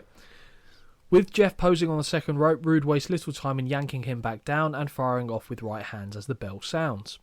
Corner beat down by Roode, who takes his eye off the ball to shout at the fans who are heckling him. This gives Jeff a window to fire back. He ducks a clothesline off a whip reversal and lands with one of his own. Whip reversed by Roode, body slam reversed by Hardy, and he connects with a drop kick to the back that sends the Canadian through the ropes and to the outside. Holly holds her breath, but Jeff decides to hit a baseball slide, sending Roode into the barricade before slingshotting himself over the top to land a crossbody. Fine. That's fine. Hardy, Hardy, Hardy, chant as Jeff drives Bobby's face into the steel steps before returning him to the ring for a 2 count. Whip reversal into the buckles has Hardy run to the top rope, but Roode pulls his leg, causing him to land throat first across the top rope. Oh. More Hardy chants, and Roode tells the fans to shut up before stomping away in the corner and choking him. The future Glorious One is screaming in Jeff's face, "Who is the greatest?" Well, no one in the ring. Neither of them are the greatest, let's be fair. Corner whip and clothesline from Roode, but it'd be weird if he just shouted, "Stone Cold," or something like that. Funny, yeah. More Hardy. No, we've done that. Corner whip and clothesline from Roode, but Hardy gets the boots up on the second attempt. Jeff charges but runs into a tilt-a-whirl backbreaker and is now getting stretched over the knee before Roode shifts to a near fall. Roode claws away at the eyes and chokes Hardy back over the middle rope. You're not happy with that, were you? Every time as a freaking eye rake. Snapmare takedown and a seated surfboard stretch to the arms and back. Hardy gets back to his feet and spins out, but eats a kick to the midsection. Big Canadian cut chops being dished out from the Team Canada Butcher's counter right now. Roode ducks too early off a whip, however, and Jeff struggles but manages to secure a sunset flip for a 2 count. As Roode makes it back to his feet, he fires off a seated drop kick for a 2 count of his own. "Go, Bobby, go. Go, Bobby, go." Chant now, which is surprising as it is confusing. Running knee to the gut off a whip by Roode lands twice before he twists the arm and delivers a back suplex for a near fall. Second cover gets the same count and he questions the referee's cadence. Bobby shouts, USA sucks, before attempting a vertical suplex that is countered. Jeff ducks a clothesline and looks to hit the twist of fate, but Rude spins free before missing a second clothesline attempt. Bobby catches the leg, but Hardy lands a spinning mule kick to free himself. Both men are down. More Hardy, Hardy chants as they return to their feet, and Jeff ducks under another clothesline attempt. Hardy connects with a flying forearm off a whip and lands a clothesline of his own. Corner whip is reversed, but Jeff scampers up the buckles and connects with a whisper in the wind that sees him land directly on Bobby's head, it seems. 1, 2, no. Rude kicks out.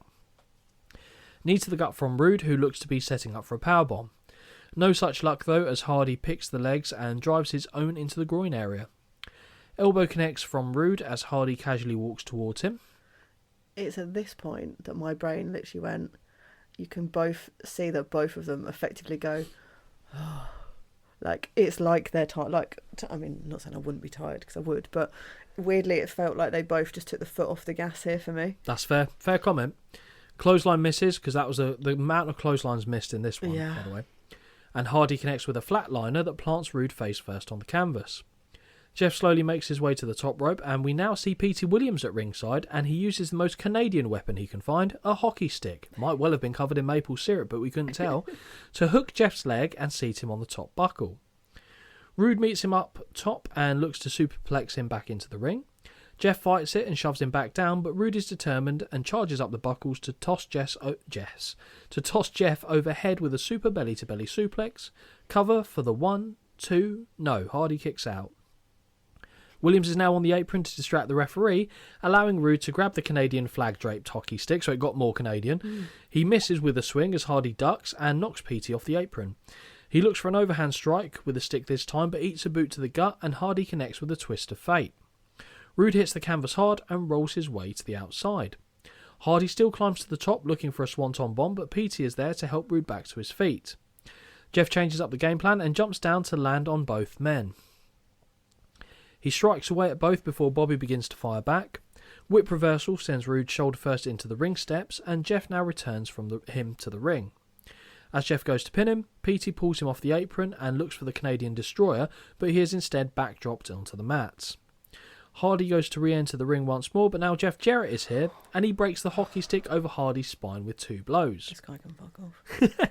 Jarrett rolls Hardy into the ring, where Rude makes the cover, and we get the 1, the 2, the 3. Boo. Bobby Roode is your winner by pinfall. Holly, thoughts please?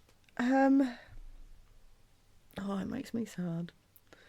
I think had it just been the two of them, it would have also weirdly for me finished worse, because for me watching I could visibly see them take the foot off the gas, and it kind of, the momentum went. So yes, petered having out. People interfere made sense. I think they said it was Jeff's first match back in 4 months, and weirdly you can tell. He's missing a step, isn't he? Yeah, which made me a bit sad. I still enjoyed it, but I only enjoyed it because it was him. If it wasn't Jeff Hardy, if it was someone else, I would have been bored, mindless. Which also is weird to say when it's Bobby Roode. Because you don't mind him. I don't mind him at all. Yep. 2 out of 5. It's, yeah. That's the exact score I gave it. Okay. 2 out of 5. Something didn't feel right. And my speculation, if I'm being honest, as you've kind of alluded to, is that Jeff Hardy isn't quite right there. He didn't look noticeably out of it or anything, but even if it's ring rust, yeah, something just wasn't clicking. A couple of moves were fine, like the tilt-a-whirl backbreaker I remember liking. Rude, but again, these are Rude moves. Rude throwing Jeff off the ropes. Yeah. That's about it for me. The interference. P.T. Williams, I get. Jeff Jarrett is, Jeff wants a feud with... It's just boring. Yeah, Jarrett wants a feud with Hardy. That's it. Okay, fine. That match is in the books. I think we've got 3 matches left. Yes. Without any hesitation, no sooner has the match finished, and I mean as soon as the match finishes, we're shown a video package surrounding the tag team titles. America's Most Wanted make the save for the Naturals, who were being beaten down by Team Canada. AMW confirm they don't like the Naturals, but they have one mutual enemy who they will need to get out of the way before they can settle their own differences. AMW hand the titles to the Naturals but refuse to let them go for a moment. Oh, teasing. Hey. Now we see footage from Sacrifice where the two teams were on the same side, but miscommunication led to them falling short against Team Canada, and they begin to brawl amongst themselves. After this, we see Larry Zbyszko announce backstage that there will be 4 teams going up against one another to compete for the tag team titles. Sean Waltman and Alex Shelley, lol, win the Candido Cup to book their place as the 4th team. The pace of the promo package quickens as we are shown highlights of all 4 teams competing before it slows down to highlight the current reigning TNA NWA Tag Team Champions in the Naturals.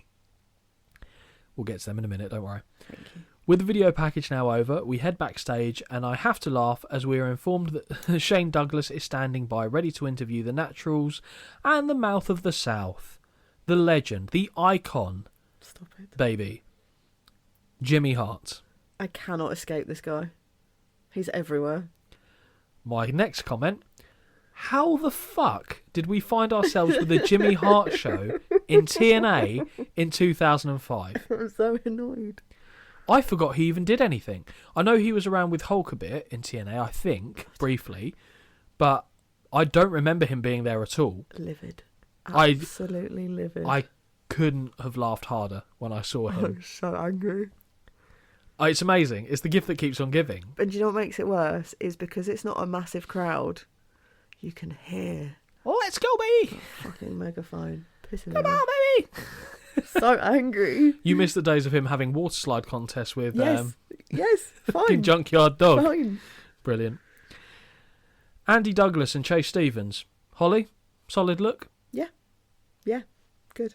Kind of Hardy Boys, really young Hardy Boys Yes. vibe, but But kind of, yeah. yes, it's the headbands for me that make me think that, and one's got dark hair, one's got blonde hair. Yeah. Okay. Actually, no, let me finish this bit first, then we'll get to the match.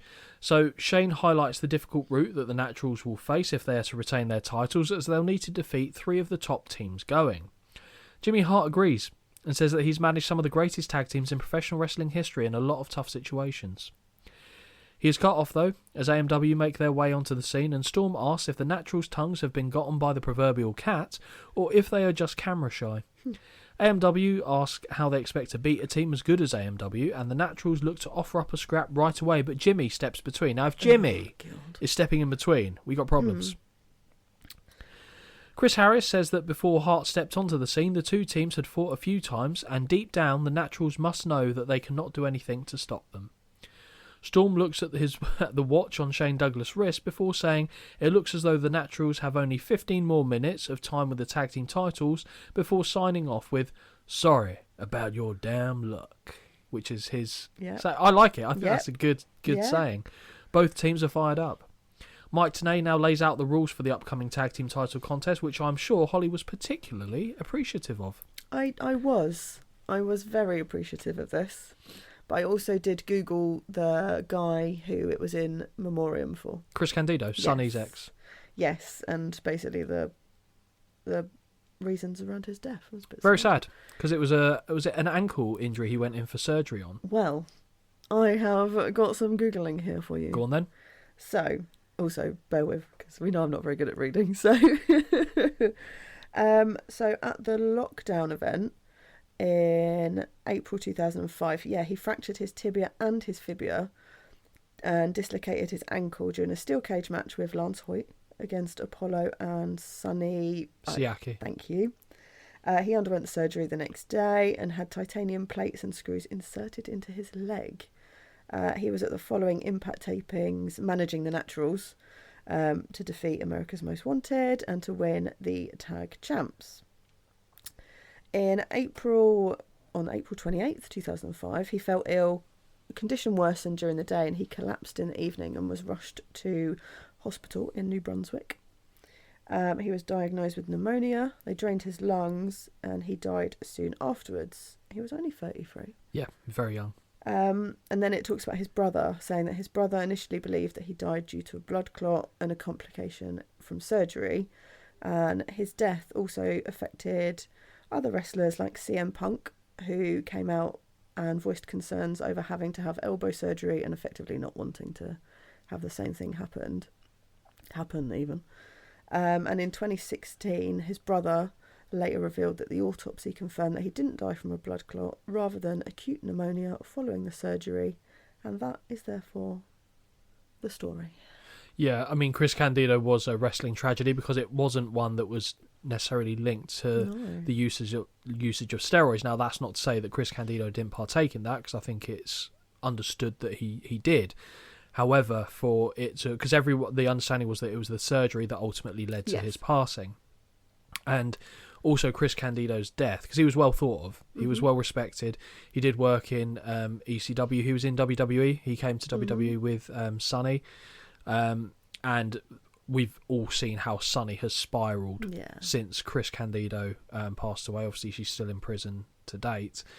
It was just sad, very sad. Really sad. It's like even the ones who aren't dying because of necessarily self-inflicted things, they're still dying young. Yeah, they're still dying young. Cannot escape it. And you think that's just surgery, isn't it? Like, and yeah, you can pick up stuff, but it's just crazy. Yeah, I mean, it's mad to think that now he would be 53.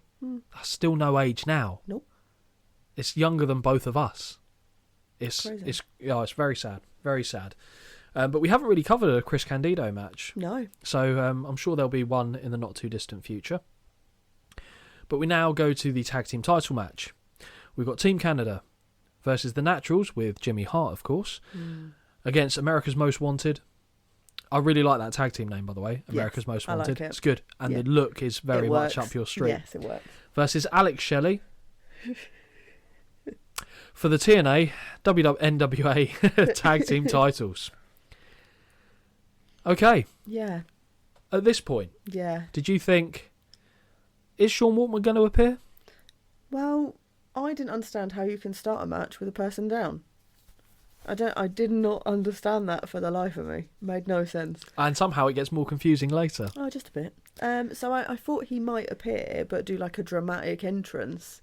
Clearly the fucker just didn't turn up. Yeah. Were you happy or annoyed?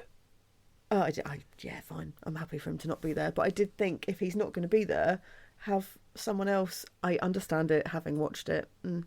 But I was like, oh, maybe they'll have someone else come out midway through to like help him. Could you imagine if there's no way he could have done it because of the condition he was in? Say hello to the bad guy. Like someone else from that kind of group of people. That'd have been intense. So Team Canada are the first to make their way to the ring, and Holly, I'll ask you at this point, which horse are you backing in this one? Oh, I was an AMW girl, I'll be honest. And I would have been as well. I'd have been an AMW girl as well. Yeah, of course. Next out is Alex Shelley, who is not accompanied by his tag team partner. At ringside, we see Chris Candido's friends and family, and Chris's brother looks confused and annoyed at the lack of Sean Waltman, not an expression you had on your own face. I don't think this feeling was shared by my co-host. The most decorated tag team in TNA, America's Most Wanted, are out next, and Holly, I imagine you rate this look. Interestingly, because there's a shop in Sutton, this is going to okay. So there's a shop in Sutton that does like comic books and all geeky type stuff, and I happened to follow them on, I think it was Facebook, so Christ knows when I actually started following them, and I had something pop up on my Facebook the other day and said, oh, meet and greet with Cowboy James Storm. Oh, really? Yeah. And do you know when that is? No. The day before the Progress show. That's so funny. Don't look at me like that. I'm not No. Sorry, no, that wasn't why I looked at you. Oh. There it is. Oh, do you think? He's an independent contractor. Why else would he be around Sutton? Well, we'll see, won't we? Yeah, just putting that out there. That's clever thinking. I'd love. It might not be, but it'd be cool to see him. Yeah, it would be. But anyway, sorry, back to this. Finally, the defending champions, the Naturals, head down to the ring and they hand Chris Candido's towel to his father. And Chris briefly managed, as Chris briefly managed the Naturals, which you touched upon in your story, before his untimely passing. The bell sounds and still no sight of Waltman, which has Holly punching the air in joy. An all-out brawl kicks off between AMW and the Naturals as Team Canada and Shelley make their way to the apron. With this being an elimination match, no point in wasting energy early. Douglas and Harris brawl through the ropes to the outside, leaving Storm and Stevens in the ring. It sounded like that was one person's name, Stormin Stevens. That sounds like a 1920s wrestler. That was Shakin' Stevens. Yeah, exactly, Stormin Stevens. Corner whip reversal sees Storm hit the buckles, but he sidesteps the Stevens charge. Mule kick by Stevens as Storm closes in, and he springs off the middle rope to secure a sunset flip. Storm rolls through, though, and kicks Stevens in the face twice.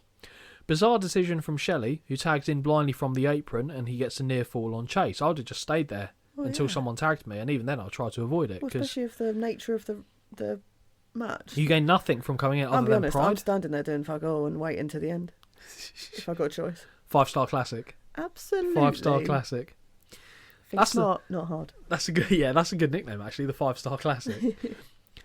Snapmare takedown and running drop kick to the back of the neck gets another 2 count. Holly, what do you make of Shelley's 3/4 length tights here? Not a fan myself. No.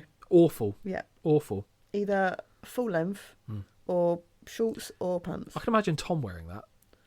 Yeah. Yeah. Yeah. I see it. Nice back suplex connects and Chase sprays spit into the air upon landing. Another near fall. Alex is looking for quick eliminations. Forearms from Shelley, but the whip is reversed and he eats a knee to the spine from the apron courtesy of A1. Holly, tell me about A1. What do you want me The to blonde guy? Yeah. Yeah? Yeah. Yeah. Yeah. Yeah, of course you do. Chase doesn't like that and charges at the Team Canada corner, hitting A1 and tossing Young over the ropes and into the ring. However, that counts as a tag, and now Eric and Shelley are legal. Awesome modified cradle pin by Shelley, gets a 2 count. But Young clobbers Alex as he looks to make a tag. Clubbing blows to the back by Young, who takes Shelley to his corner, where he tags in A1. Surprising A1, A1, A1 chant as he enters and hits a lovely snap suplex on Shelley for a 2. Knee to the temple of the head and back to the Team Canada corner where Young can tag back in. A1 holds him in place and Young drops a knee to the back of the head for a near fall. Front face lock by Young is applied, but the crowd are fully behind Shelley, who struggles back to his feet and struggles to make it toward the naturals for a tag. Just before he does, A1 clobbers the champs off the apron, and that ends that dream. Yep. Young takes Alex into the Team Canada corner and drives him face first into the buckles before delivering a shoulder block hard to drive the wind out of his body. Second one follows and now A1 is back in. Clubbing blows puts Alex on the canvas where he's choked with the bare hands of the Canadian. Shelley rolls to the ropes, but the choking continues, this time with a boot. And that's not me saying about in Canadian. Shelley looks to scamper between the legs of A1 to the corner of AMW, but is trapped by the leg as Young is the legal man once more, and he delivers a falling elbow to the back of the head. Don't know why that looks specifically quite brutal to me. Only a brief stint as A1 is tagged back in. Alex is whipped to the buckles, but avoids the A1 charge off a Young whip. Shelley now hits a stunner to Young and a DDT to A1 at the same time. Very nice move. Yeah, I like that. Johnny Candido has now jumped the barriers in support of Alex and is standing on the apron. Apparently, this legally puts him in the match, as Alex makes the tag and Candido drops Young with a clothesline. 1 for A1, 1 for Storm, 1 for Harris, and a leaping kick to the side of A1's head for good measure. Candido is fired up. On commentary, they said, he's been wrestling for 2 years. I don't think he has. Has he? I don't think he has. I mean, I'll be honest. I could clothesline someone. Well. I could jump and then go. Chris Candido, he was not. No. I mean, I get the sentiment. I do. I'd rather have seen his dad. I reckon his dad probably could have done more interesting stuff. It did look so awkward. It did look a bit awkward. Like it kind of wasn't effectively practiced, if you know what I mean. Like, it just looked a bit messy. But probably because it was thrown together last minute. So I'm doing him a disservice. I mean, I've never been in that situation, so Christ knows what mine. But I like the sentiment. Nice idea.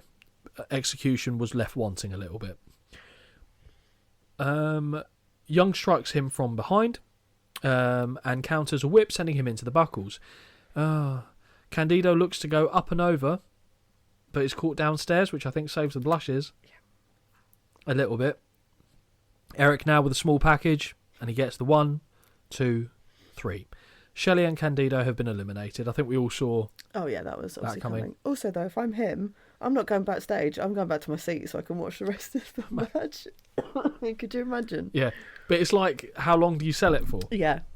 Just sit down and be like, oh dear, and then be like, oh, I'm not watching now. Oh, by the way, we're in a progress video from someone was filming high up, and we're like, yes, I did see that.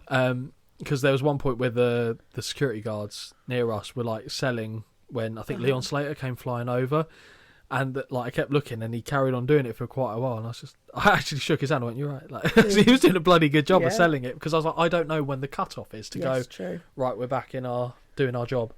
Douglas quickly enters and works over Young with right hands, eventually knocking him down with a charging back elbow off a whip. Snapmare and armbar, but Douglas marches over to Storm and smacks him on the chest to bring AMW back into the match. This is more what you'd expect to see. Get other people involved. Yes. Young misses a clothesline, and Storm fires off right hands but finds his whip into the buckles reversed. The cowboy gets the boot up on a charge, climbs to the second rope, places his cowboy hat on, and connects with a reverse tornado DDT. Holly cheers. Brilliant. It's a bit of comedic value that I needed. It's brilliant. The cameras follow Candido and Shelley as they head back up the ramp, and when we return to the ring, Storm scoops A1 up for a power slam and connects with the Eye of the Storm on Young. Hook of the leg, but only gets a 2 count. Do you like the Eye of the Storm, the move? Yes, I did. Good. Whip is reversed, and A1 delivers a knee to the spine from the apron on Cowboy before Young tosses him over the top to the floor. With the ref distracted, A1 runs Storm back first into the guardrail and then the apron before depositing him back in the ring. Snap suplex by Young leads to a near fall, and now here comes A1 with a huge right hand to the ribs. Back to the barehanded choke by the Canadian before he uses his knee to choke Storm over the middle rope. It's a shame because he did some stuff that was actually alright, and then he resorted to choking a lot, and I was like, oh, okay. Yeah. Big right hands, and now A1 shifts the choking technique to use the boot instead. Back in the Team Canada corner, Young is tagged in, and he stomps away on the cowboy before placing his hand on his heart in national pride. A1 picks Storm up on the outside and gingerly runs him back first into the ring post. Drink, but it doesn't even, I feel like, deserve one at this point. It's so poor. Before Chris Harris meets him and clubs away, and then raking the eyes again. Boo. Fucking boo. Young jumps from the apron with an axe handle to the back of Storm, rolls him into the ring and looks to get a pinfall with his feet on the bottom rope, but the cowboy kicks out. Young argues the count with the ref before snapmaring Storm to the canvas and applying a reverse chinlock. The crowd started clapping before they hit the canvas, so it's a bit awkward when they stop when the hold is now applied. Cowboy elbows his way free, but Young grabs 2 handfuls of hair and yanks him down to the canvas for a near fall. Face first goes Storm into the boot of A1 that is resting on the top buckle, and in comes the big man for a continued corner beatdown where he stands on the side of Storm's head. Quick tag, and Young lands a right hand that floors Storm. Whip to the buckles is reversed, but Young goes up and over. However, he lands right into a super kick. I like that. Yeah. Young is out of sorts, and Cowboy is able to make a lunging tag to Harris. Wildcat hits the ring and knocks A1 off the apron before connecting with a flying clothesline on Young. You've laughed there. What have you got? I've got a note, but we're not there yet. Okay. 2 left hands for the champion stood on the apron, but he can't stop A1 from hitting the ring and landing a big blow. A1 lands with a shoulder tackle, but also falls to the canvas, which is a little awkward. That's what I've put as a shitty looking exchange. Yep, there you go. Dropped down by Harris, and he scores with the Thez press and southpaw strikes. Whip to the buckles, and a bulldog connects from Wildcat, but he cannot get A1. Oh. A1? Who's A1? Is he Welsh? Well, yes, he is. A1 up for the catatonic. Suplex from A1 is countered into a delayed version from Harris, and this gets a near fall. Young misses with a clothesline and finds himself levelled by one from Storm, who follows up by knocking Douglas off the apron. Chase... Ooh. I'm just trying to work out what I've put here. Yeah. Because I don't understand. Okay. Chase blocks, I'll let you guess what I put there, the following strikes, and drags Storm up and over the ropes to the floor. I put blacks. Back in the ring, because I was like, he did blacks out? Black? I don't know what. I see. Back in the ring, Harris has Young up in the air, but A1 breaks a hockey stick over his back, another hockey stick involved, allowing Eric to get a small package for the 1, 2, 3. AMW have been eliminated. Livid. So who are you backing now? Naturals? Well, no, it had to be, didn't it? Yeah. Could have had Team Canada? No, I don't think in that you're not going to have a heel team win a memorial match in this aspect, are you? It wasn't a memorial match. No, but it was. Fair enough. His family sat right there as well. Fair enough. Do you know what I mean? Douglas hits the ring and fires off on Young. Lovely dropkick connects and now chases the legal man. Double team bulldog over the knee of Chase is particularly nice. 2 count. Snap suplex from Stevens and he scores with 2 running leg drops for another near fall. Tag back to Douglas, who scores with the right hand to the ribs. Brief choke over the top rope, but Young reverses the whip. A1 from the outside distracts Douglas, and Eric strikes from behind before a blatant choke in the corner. The cameras take us to the megaphone-wielding Jimmy Hart, who is leading a USA. Come on, baby, USA! So annoying. So annoying. Douglas is firing back and looks to counter a clothesline with a crucifix, but this is turned into a Samoan drop for a near fall. Face first into the buckles goes Douglas, and now he's tossed between the ropes to the floor. Young heads to the floor and shoves Jimmy Hart to the floor. The slot floor. What a shame. The Mouth of the South is looking at his hands as though they were covered in blood as he's helped by Chase Stevens back to his feet. Back in the ring, Young gets another 2 count.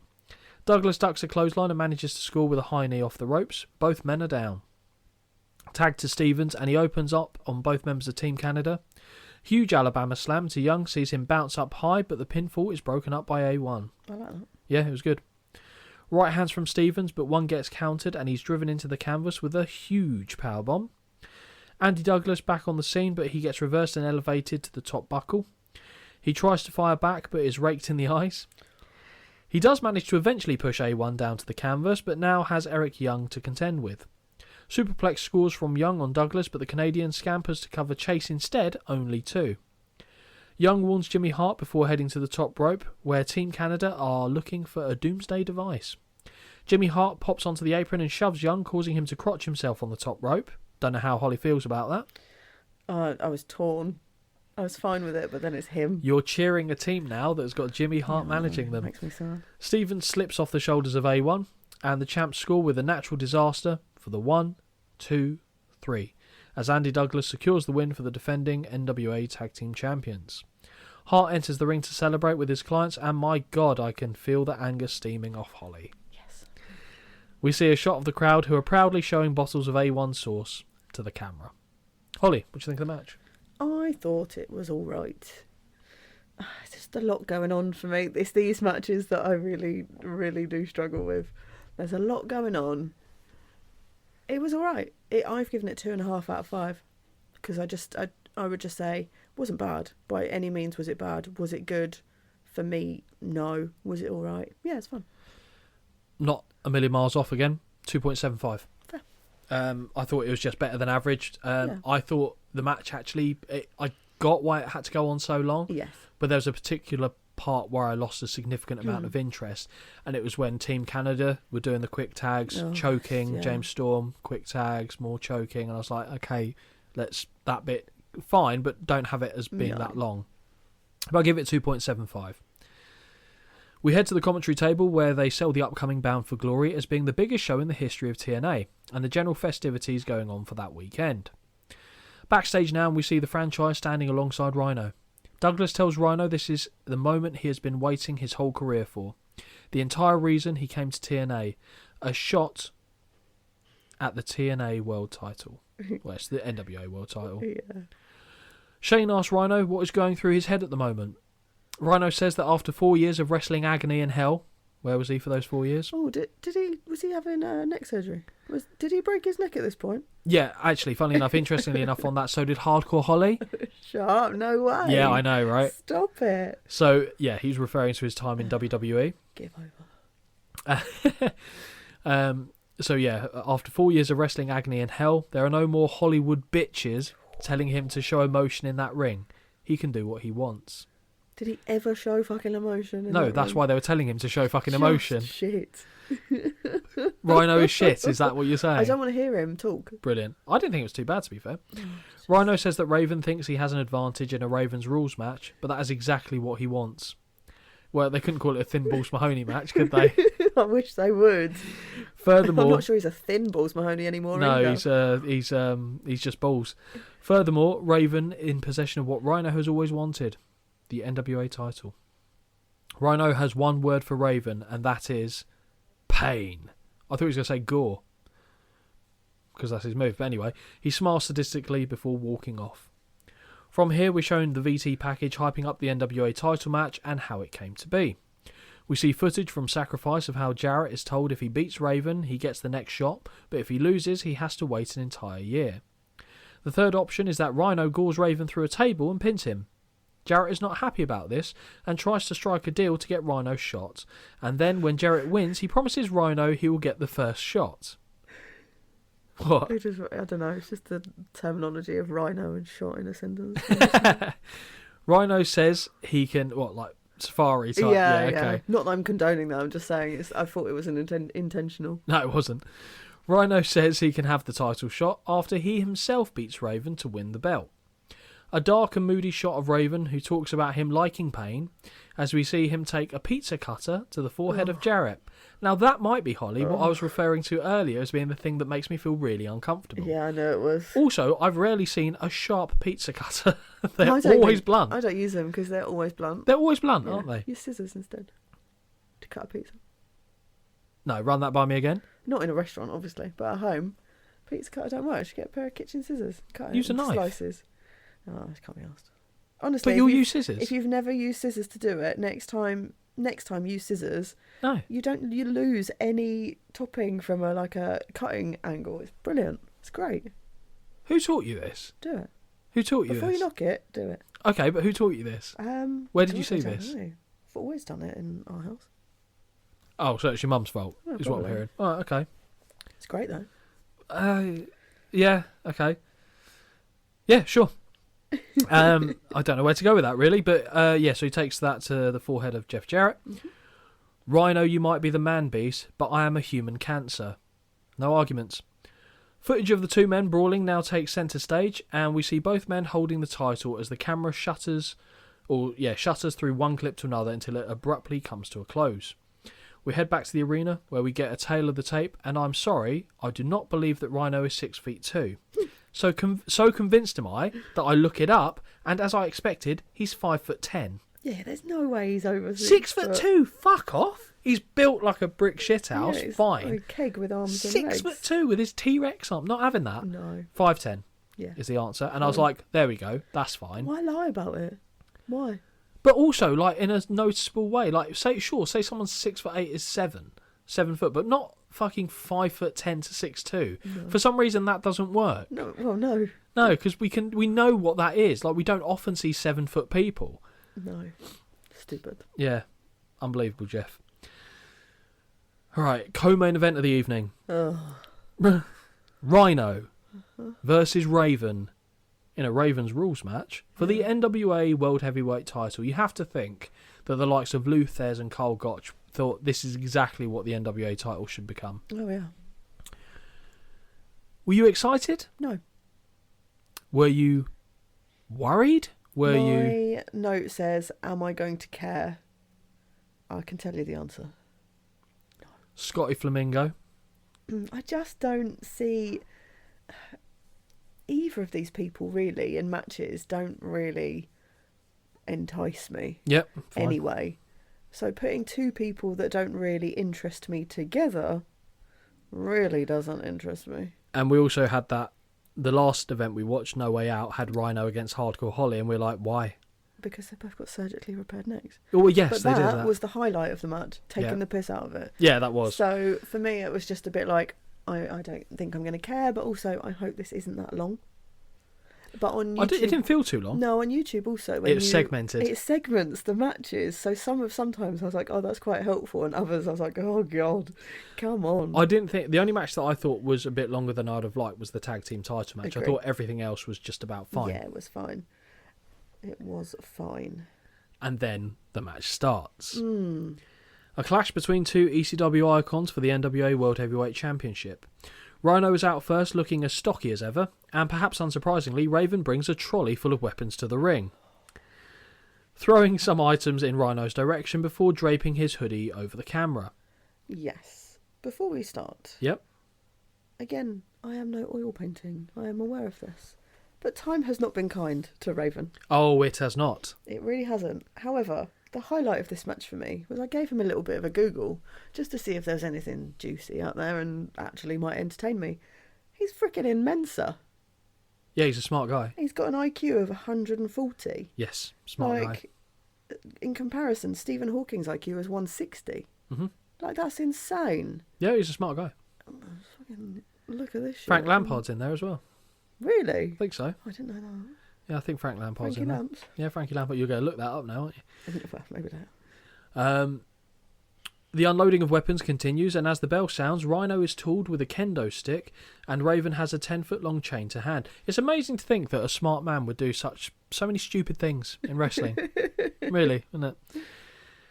Raven takes a half-hearted swing at Rhino, and I cannot emphasise half-hearted enough, who decides it's best to head to the outside to avoid contact. He climbs back onto the apron, but jumps back down as Raven swings again. Now Raven is throwing weapons in Rhino's direction, and Holly's thinking of Raven swinging, which is not a pleasant thought for anyone. Oh, I've got a comment coming up. Okay. I couldn't remember what it was. Now it makes sense. Now Raven is throwing weapons in Rhino's direction, but he manages to avoid them all. Both men have kendo sticks now, as Rhino does return to the ring, and Raven commences doing a martial arts routine with a stick like a villain out of Cobra Kai. I've put, is this a Teemu Star Wars? Because they both hold their kendo sticks as if they're like lightsabers. Yeah, they do. I didn't have you. Are you struck me someone who's never seen Star Wars? That's correct. But you know lightsabers. Fair enough. do, yeah. Raven grabs a crutch. I'm glad I put crutch. Ooh. No, Raven lands the first blow with a kick to the... I've put crutch to... It's a crutch. It's crutch to go, I right? haven't got quite there yet. Oh. Raven lands the first blow with a kick to the gut I've meant to put, but I've put cut, which confuses me. And follows up with elbows to the top of the head. That is confusing. Raven grabs a crutch and drives it into the stomach before grinding it against the face. Rhino knocks Raven to the floor and stomps away before choking the champion with nunchucks.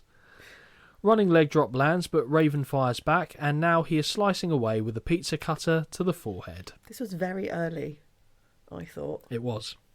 We want pizza. And that was just my wife chanting from the next room. And I've put here a chant that my wife can fully get behind. Nice. 2 baking trays to hand, but Raven decides to drop them and begin tearing away at the juicy gash on the forehead of the challenger. I hate that word so much. I hate it so much. Yeah, sorry, I won't use juicy again. No. Now the baking trays are put to use as they are smacked off the head of Rhino on the apron. Face first goes Rhino into a beer keg near the commentary table, and for some reason Raven now retrieves a ladder and puts it in the ring. Rhino is left unattended for too long and fires back with right hands before he swings the keg twice into the midsection of the champion, and the third swing, however, is avoided and he connects with the ring post instead. At this point, take a big drink. Oh, you take that as one? I'm taking it because you need it for this. Kendo stick to the top of the head of Rhino, and now the two men return to the ring. A lot of blood on Rhino already, and he takes a kendo shot to the spine and then the back of the head, which leads to a near fall. The one to the back of the head was particularly nasty. Yeah. Ankle lock applied by Raven, which is a new one for me. Yep. I'm going to ask a question in a minute. Okay. A bloody Rhino is fighting through the pain as he tries to make his way to the bottom rope, which I think is where the question's going to come. So how come? So I know it's a Ravens rules match. I don't know what these rules are. So you can do whatever you like with anything you like, but you can still get out of a move by holding the bottom rope. It would seem that way. But if there's no disqualification, then, okay, grab the rope. I'm not letting go. I don't understand. Yeah, Thank you. I don't... No, there's a few of these little things in Yes. wrestling. I just don't get it. But A nuance that makes no sense. yeah, exactly, because what's the motive for him to do it? Yeah. Yeah, no, I agree. Thank you. Let's make the ropes. 2 back elbows from Rhino as he fights back, and a big right hand drops Raven on the floor, where he then rolls to the outside. Chair shot to the back on 2 occasions from the challenger, and now Rhino cracks him in the skull with a trash can.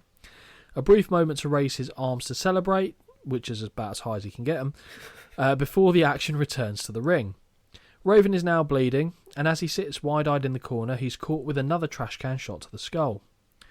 Rhino stomps away and places the trash can in front of Raven's face, which he's ever so kind enough to hold in place. Thank you. It's so stupid. And yes, the cameraman does him dirty again. Before- But fucking let go. Before running and booting the trash can into his dome. Who's the man? Rhino screams to the crowd as he returns to raking his boot across the face of the champion. Neither of them. I don't care. Running boot is avoided, and Raven goes back to the ankle lock as he grapevines the leg. Rhino struggles back to one leg, grabs a trash can, and cracks Raven in the face to break the hold. Just remembered what's coming. Oh yeah, we'll get there. Oh dear, oh dear. Rhino has grabbed a staple gun and snaps 2 into the top of Raven's head. Just disgusting. Big chair strike to the back with the chair from Rhino. Well, it would be. Big chair strike to the back with the chair. from Rhino, and he places the steel under the prone champion before heading to the top rope. Before we get there, your thoughts on the staple gun? Unnecessary. Worse than the thumbtacks? Yes. Yes, by far. Okay. Fucking stupid. Yep. No, I don't want to ever see that again. Have you ever seen that in a match before? What, a staple gun? Yeah. No. I feel like you have. Have I? Yeah. Who? I feel like we saw John Moxley do it at the Stampede Brawl. Yeah, but there's also, if it happens, that's fine. I don't necessarily have to be watching it. Right, okay. Like, when that's coming, I can just look. With all the sticks in his head, the that's skewers. gross. That was, that's Gross. horrendous. It was well done, but it was horrendous.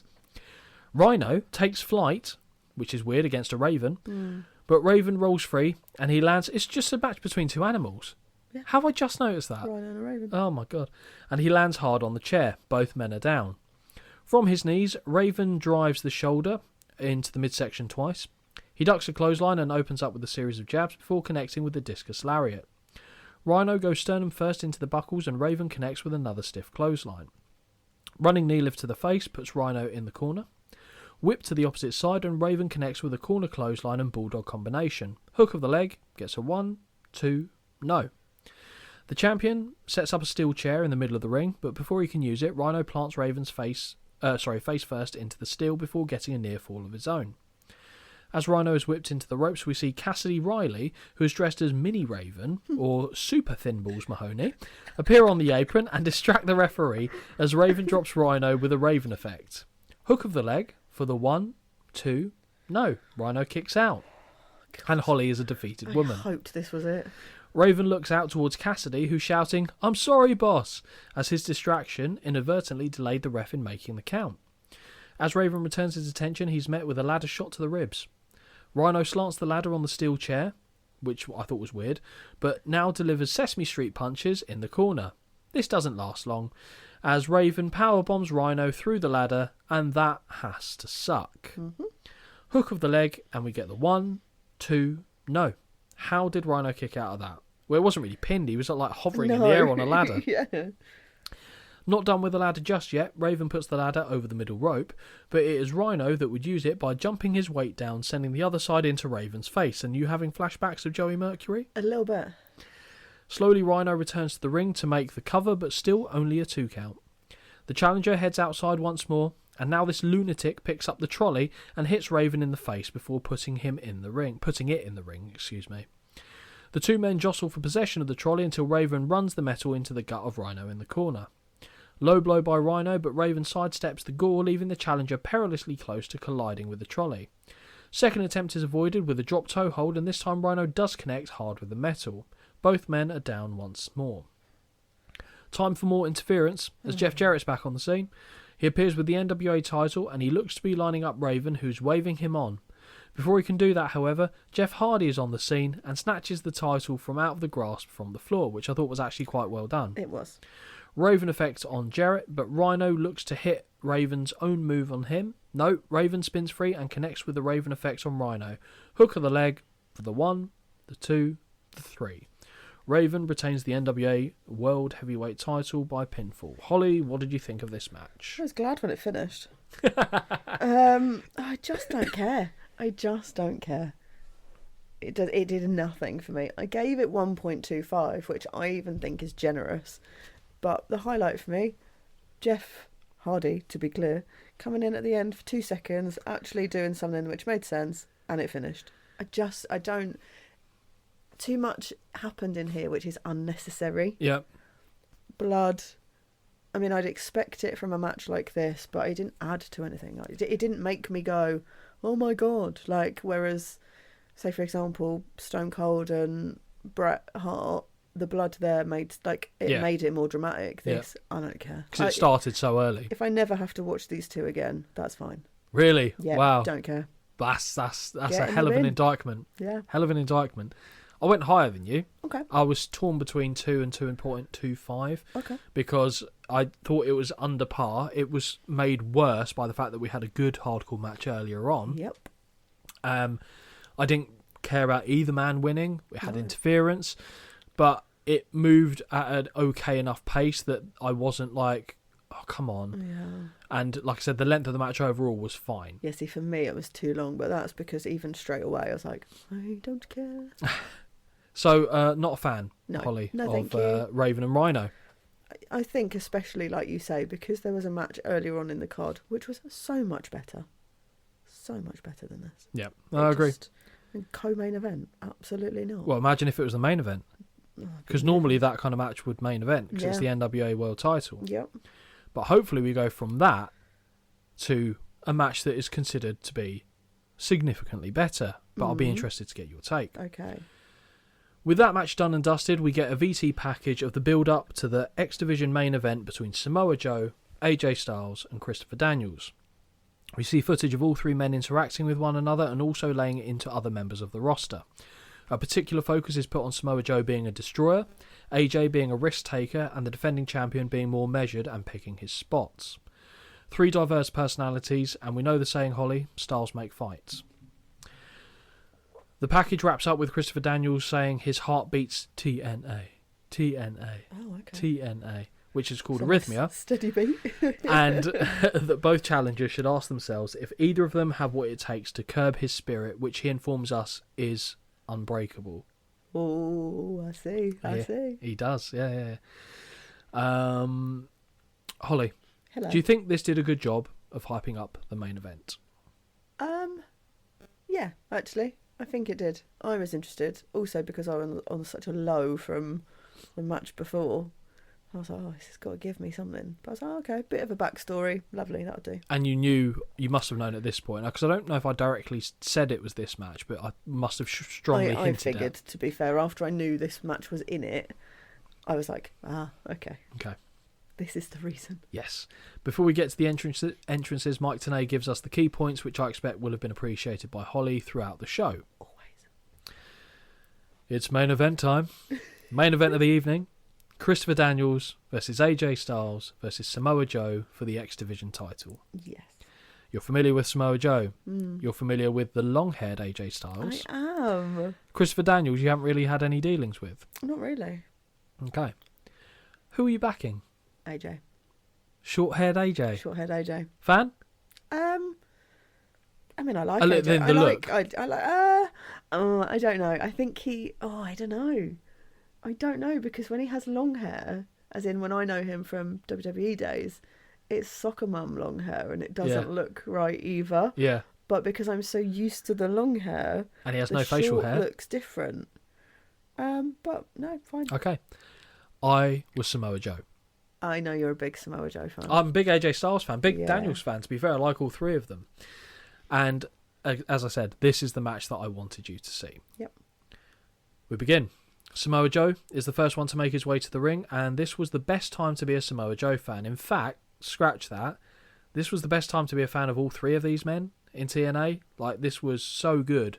They had a few matches, to be fair, but this was like considered to be the benchmark. Ooh. And it, again, I don't want to put too much of the cart before the horse. Yeah. Next out is AJ Styles, and Holly talked to me about seeing AJ Styles with short hair. Have you gotten used to it yet? I have now, yeah. Okay, fine. Yeah. I loved his pyro and his entrance overall, actually. The cameras follow the reigning champion up the aisle as his music hits, and Mike Tenay informs us that the Fallen Angel is now the record holder for being the longest reigning X Division champion of all time. Jeremy Borash now does the honours of introducing each competitor for the main event. Holly, does this have a big match feel at all to you? Because it's not in a big arena. Yeah. It's not in the WWE. A little. Like, they do make it more of a thing by doing the intros as well. But, I mean... You can say no, it's fine. No, it's not. It's not like it doesn't, but it was a little bit more than the others, I guess. Fair enough. As the champion is introduced, he takes a moment to scream, "My belt!" towards both challengers. And Holly, I have to ask, who are you backing? You've told me it was AJ Styles. Yep. The bell sounds, and Daniels continues to mouth off, saying that this is his house and neither of them will ever beat him. AJ and Joe share a look between one another before charging and beating the champion down in unison. Daniels fires back but is levelled with a big Samoan knife-edge chop. Forearm from AJ as he returns to his feet. Rinse and repeat. Snapmare from Joe, who lands a meaty kick to the spine. AJ pushes Joe to one side and said, "That's not how you do it," before delivering a stiff kick to the spine to Daniels himself. The game of one-upsmanship continues as they take turns kicking the crap out of the Fallen Angel's back, but the champ does jump back to his feet to scream, "Stop kicking me!"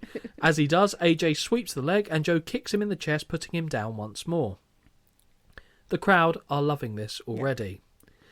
As both challengers look down at Daniels, AJ seizes the opportunity and looks to pin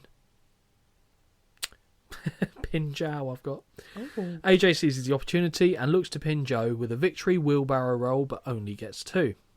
Small Package gets 2, as does the Schoolboy that follows, but Joe transitions it into a modified Rings of Saturn submission. The champion is back on the scene though and kicks Joe to break the hold. A couple of stiff strikes to Joe before Daniels hits a nice drop kick to the face of Styles off a whip. That's how you do it, Hardcore Holly. Mounted right hands to Styles, but Joe grabs the champ and unloads with stiff chops before connecting with an enziguri to the back of the head, sending the Fallen Angel to the floor. Early goings, how are you feeling? All right. Yeah? Feel good. Joe returns his attention to Styles and lands a number of forearms before a big kick to the midsection lifts AJ off the canvas and crashing down on his face. Joe hits the ropes but is tripped by Daniels and he delivers a shoulder to AJ Styles, who comes charging in.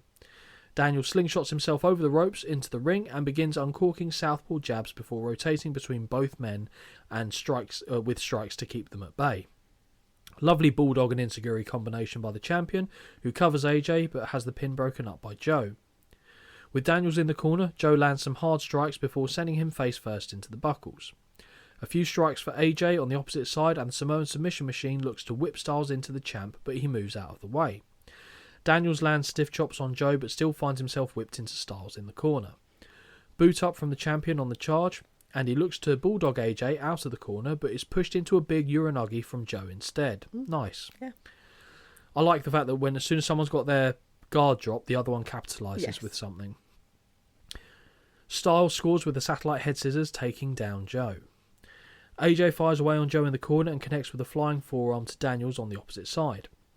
He tries the same on Joe, but is caught and thrown overhead with a belly. It's like Kelly, but belly. That would be my name. With a belly-to-belly release that lands him upside down against the buckles. Into the buckles goes Styles, and Joe is kind enough to give him a face wash, but on the charge for the big boot, he finds himself tackled by the Fallen Angel, which was actually very well done. Yes. And this sent him out of the ropes and to the floor. Daniels capitalises and connects with a drop kick between the ropes before a springboard moonsault to the floor lands as well. I like that. TNA, TNA. Daniels acknowledges the chant and begins brawling with Joe until both men get taken out by a springboard shooting star press from Styles. Stunning. That looked awesome. Stunning. What spring he got on that? Do you know what they're missing? Slow motion replay. Yes. Yeah, that's fair. Or a bird's eye one. Yeah. But that was absolutely ridiculous. It was picture perfect, wasn't it? Yep. All 3 men are down, but AJ does manage to make it to his feet first, and he returns Joe to the ring for the cover that earns him a near fall. Joe blocks a whip and shoves Styles away. Leapfrog by AJ and a drop down into a picture perfect drop kick that finds its mark for a count of 2. Forearms in the corner from Styles, but he is cut off from behind by Daniels. Styles is sent into the buckles, and Daniels scores with a forearm on Joe. His whip is reversed, however, and he's sent into Styles, but Monkey flips him, and AJ scores with a Hurricane Runner on the Samoan submission machine. So good. Excellent. So good. The fans love that, and a really loud TNA chant gets voice. Sidestep by Daniels, and he looks for an O'Connor roll on Styles, but gets him a 2 count. AJ charges, but finds himself backdropped over the top to the floor by the champion. Daniels is measuring Joe and connects with a running knee that drives him into the buckles. Now the champ is getting cocky and is swatting away, challenging Joe, who returns fire with a number of open hand palm strikes before a series of knees land to the face. Daniels sidesteps the Joe charge and manages an O'Connell roll on him, but no. Joe transitions into the rear naked choke. Daniels is fading, but from the top rope, Styles lands with a brutal spiral tap to break the hold. Unreal. How he hits that and bounces off as well is very, so good. Very impressive. Again, give me a slow motion replay. Mm-hmm. My God. We get replays, but not slow motion. No. Yep. AJ hooks the leg on Joe, who kicks out at 2. Cover on Daniels, and he manages the same. Handful of rights from Daniels and he drags Styles through the ropes to the floor. Daniels lands knees to the midsection and drives Joe into the canvas with a flatliner. The champ is looking for the best moonsault ever, but AJ cuts him off and hangs him in the Tree of Woe, where he lands a series of stiff kicks. He doesn't see the charging Samoan though, and Joe connects with a step-up knee in the corner. Running face wash boot connects on the upside down Daniels. Joe. Measured southpaw jabs on Styles, who counters a whip but lands in an inverted atomic drop before Joe crashes off the ropes with a running boot and back senton follow-up. 1, 2, no. 2 knees to the face of Daniels from Joe, but he catches the third and impressively muscles Joe onto his shoulders to connect with a Death Valley driver. Yeah. Very nice. Yeah. Slow cover, but AJ pushes Daniels off Joe to break it up. Styles looks to suplex Daniels over the ropes, but the Fallen Angel reverses it and AJ lands on the apron. Back elbow sends him to the floor, but AJ avoids the slingshot crossbody. Sidestep by Daniels as Styles leaps to the apron, but finds nobody home for the moonsault, landing on his feet. Both men trade right hands, but they do not see the danger coming, as Joe sails over the top rope with a twisting back senton, wiping out both men. Ridiculous. But also, I would feel safe watching people do this rather than anything else. Holy shit is indeed right, Holly. Yep. What are you thinking at this point? Great match. Yep. Joe, chants again. Daniels is rolled into the ring and Joe is looking for the muscle buster, but the champ breaks the eyes to break free. Now AJ, you can tell she's enjoyed the match because she doesn't boo the eye rake. No, this is the only time. Now AJ joins him up top and they begin trading blows until Joe powers both men overhead with a wild throw, sending both crashing down to the canvas hard. All 3 men are down and we get a TNA chant once more. Styles and Joe begin trading strikes, which surprisingly AJ gets the better of until Joe unloads with chops. Spinning back fist misses from Joe. Enziguri is ducked and Joe connects with a massive German suplex. Styles is sat on the top and Joe connects with a spinning muscle buster. No, I don't like that. I know, because of what happened to Kid. Before Joe can lock in the rear naked choke, Daniels hits the ring with the X Division title in hand, but runs right into a snap power slam from the submission machine. Now Joe has the title, asking Daniels, "Did you need this?" And as the referee tries to take the belt off him, the champion connects with a scary that drives the metal plate into the side of Joe's face. That's not bad, actually. Yeah. Forearm exchange between Styles and Daniels. AJ gets the advantage, but the champ ducks under it for a reverse waistlock. Elbows from Styles, but he runs into a blue thunder bomb that gets the 1, 2, no. Standing Uranagi by Daniels, and he scores with the BME, the best moonsault ever, on Styles, but Joe breaks up the pin and kicks Daniels in the chest hard twice. The Fallen Angel responds with a chin breaker before a snapmare and last right that connects and sends Joe to the outside. Dueling chants for AJ and Daniels now. Forearms by Daniels, who gives instructions to AJ, quite obviously. Yeah. Whip and early duck sees Daniels kicked in the face before being dropped with a middle rope springboard inverted DDT. So good. Hook of the leg, 1, 2, no. Up to the top goes Styles, but he is slapped to the side of the head by Daniels. The champ joins him and looks for a superplex, which he scores with, and everyone is down. Joe crawls back in and gets a 2 count on Daniels before getting the same on AJ. Powerbomb and pin to Daniels, who kicks out, but Joe transitions into the STF. The champ eventually makes it to the ropes to break the hold. Headbutt, jab and chop puts Daniels back down, and a series of heavy forearms connects to Styles, who counters with the Pele kick. Somehow, someway, AJ powers Joe into a torture rack before hitting a torture rack bomb and hooks the leg for the 1, 2, no. Joe kicks out. He seems to do that so easily as I know. well. Headbutt from Daniels onto AJ, and he body slams the Phenomenal One onto Joe. AJ counters a suplex and then counters a clothesline beautifully into a Styles clash, which connects. He rolls him over for the 1, 2, no. Joe is back in and breaks up the count. Joe tosses Styles between the ropes to the floor and focuses on Daniels, who he charges at but misses the target and sails through the ropes himself to the floor. Right hands traded between Daniels and Styles, and the challenger gains the upper hand until he gets a finger in the eye. Whip is countered and Daniels is looking for the Angel's wings, but no. AJ counters with a backdrop pin, trapping the arms of the champion for the 1, 2, 3. AJ Styles is the new X Division champion. Daniels cannot believe it as AJ has handed the title for the 5th time. Mike Tenay is right, as he says we've witnessed something very special on this night. A bloodied AJ Styles, who's obviously caught straight to the nose at some point, raises the title as Daniels is still in disbelief. From the floor, Joe is shaking with anger as the show comes to a close.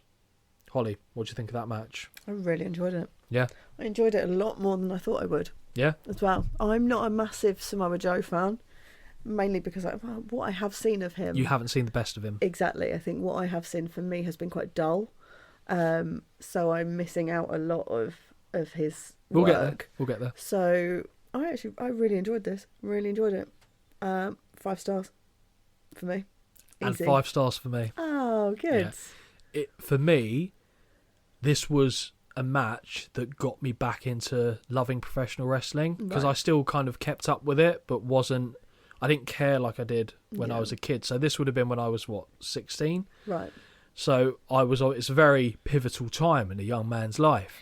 And I saw this and I thought, I didn't know you could get wrestling this good. Okay. And from seeing this match, I then started getting Ring of Honor DVDs, TNA DVDs, and just tried to consume it all because of this match. And I'm really glad you enjoyed it. I wasn't sure if you were going to give it 5 stars, but I was teetering on the edge, and then I was like, actually, the only difference to the other 5-star matches is that they've had a bigger stage. Yeah. And actually, this was put that on a bigger stage, and actually I think it'd be better than a 5-star match. But I liked it. Would I like it in a 4-sided ring? I actually don't know. I don't know if it works the same, to be fair. Yeah, I don't know. I don't know how different it is. Because of the people and how agile they are and how they can fly around every corner. But I obviously really enjoyed it. This, I'll be honest, I had a little look for Dave Meltzer's scores for the show overall, and the only one that I know of what he graded was this, and I'm pretty sure he gave it 5 stars as well. Right. It was so good, and I think it really helped put all 3 of these men on the map. Not to say that they hadn't been around for a while. Joe had been the Ring of Honor champion for nearly 2 years prior to going to TNA. AJ Styles was an indie darling who actually had graduated through the WCW training school, but he never really got anything. I think he made a couple of low-key appearances on WCW towards the tail end of that company, on some of the lesser shows, and he was certainly in the the dark matches before the TV cameras go on. Yeah. And Christopher Daniels was wrestling from the late 90s as well. And I thought it'd be interesting to get one of the participants' thoughts on this match. Yeah. So we'll go now to Christopher Daniels. You ask about the triple threat with Joe and AJ at Unbreakable, and it says that it's a match that got you back into being a wrestling fan. So, again, thanks for that. I appreciate it.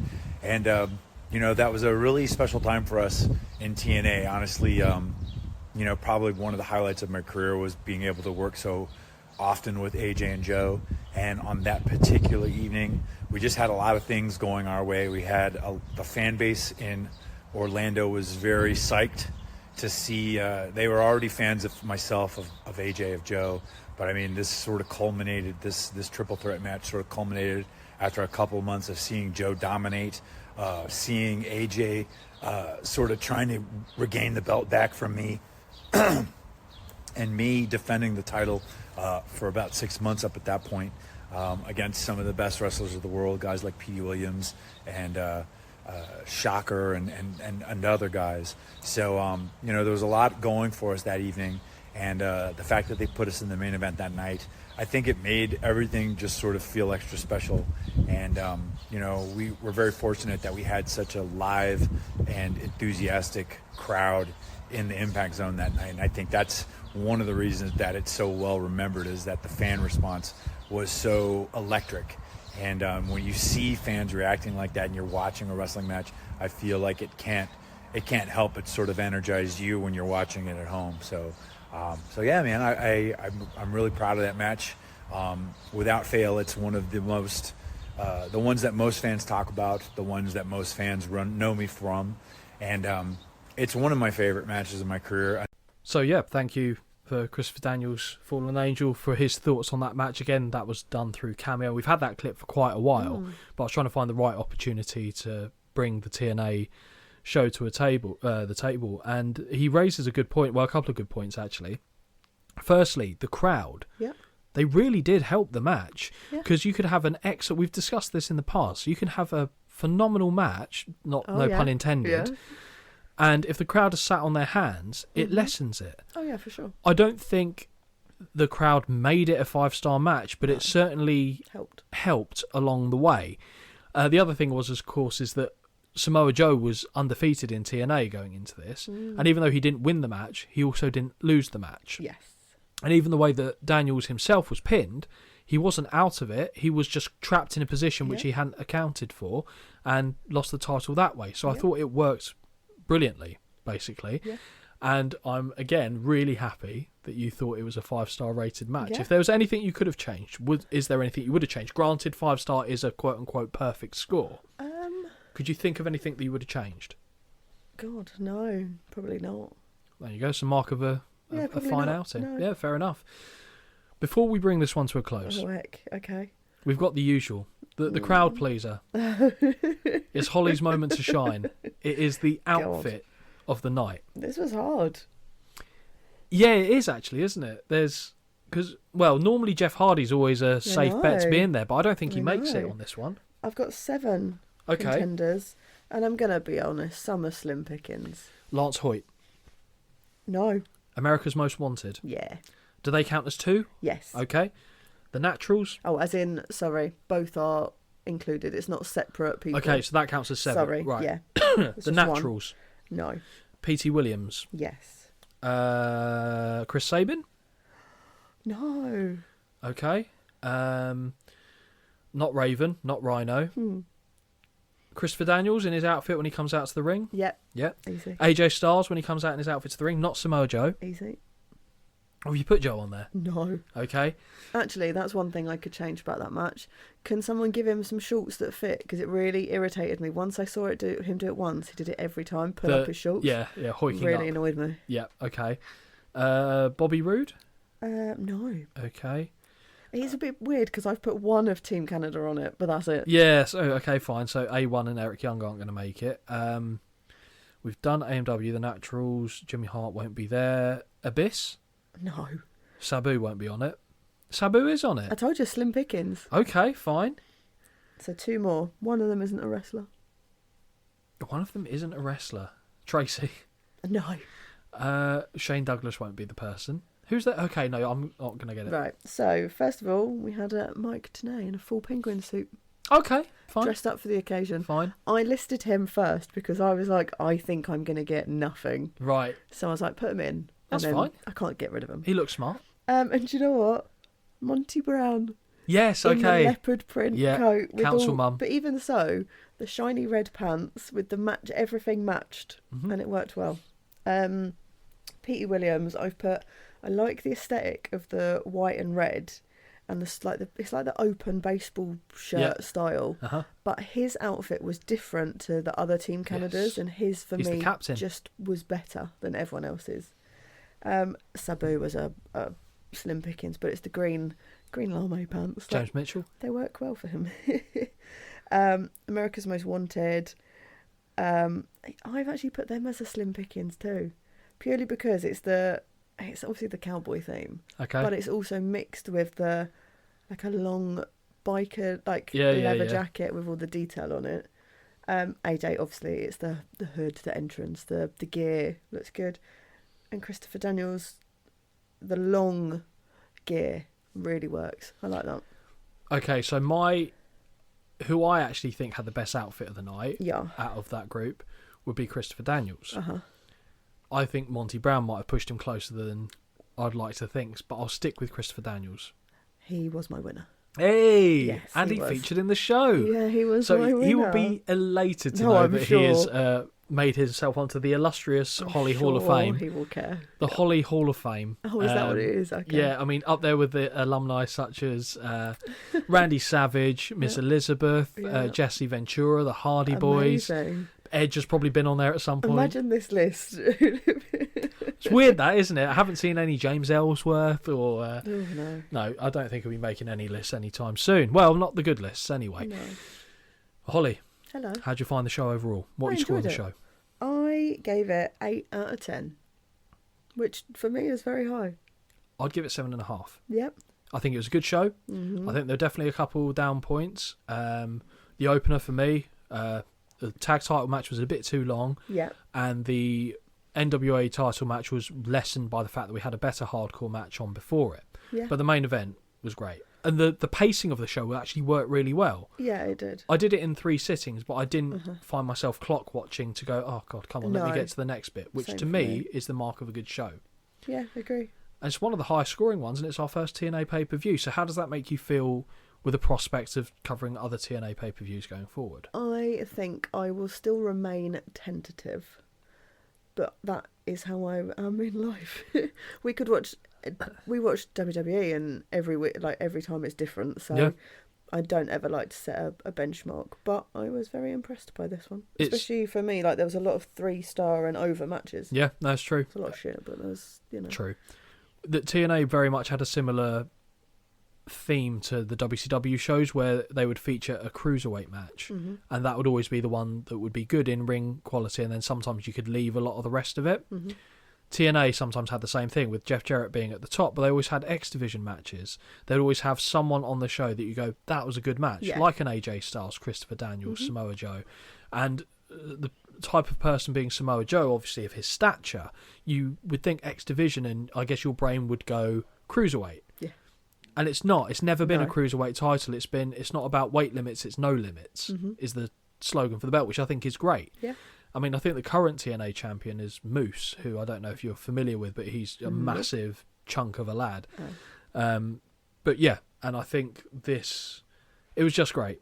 It was just great, and I'm really glad that I got to, especially seeing as it was free on YouTube, because I thought I was going to have to sign up to Impact Plus or something. Yeah, but TNA have actually quite a few shows from around this era on YouTube, so that's something to bear in mind. But I think we've decided on what we're going to be doing for the next episode. Yep. So we've got to get revising. It's a very modern show, Isn't but it? the most modern, if not the most modern show we've At the ever moment, covered. Which I'll be looking forward to, because we might have some returns there that are going to bring a smile to a certain co-host's I hope face. so. This is why I suggested this. I hope so.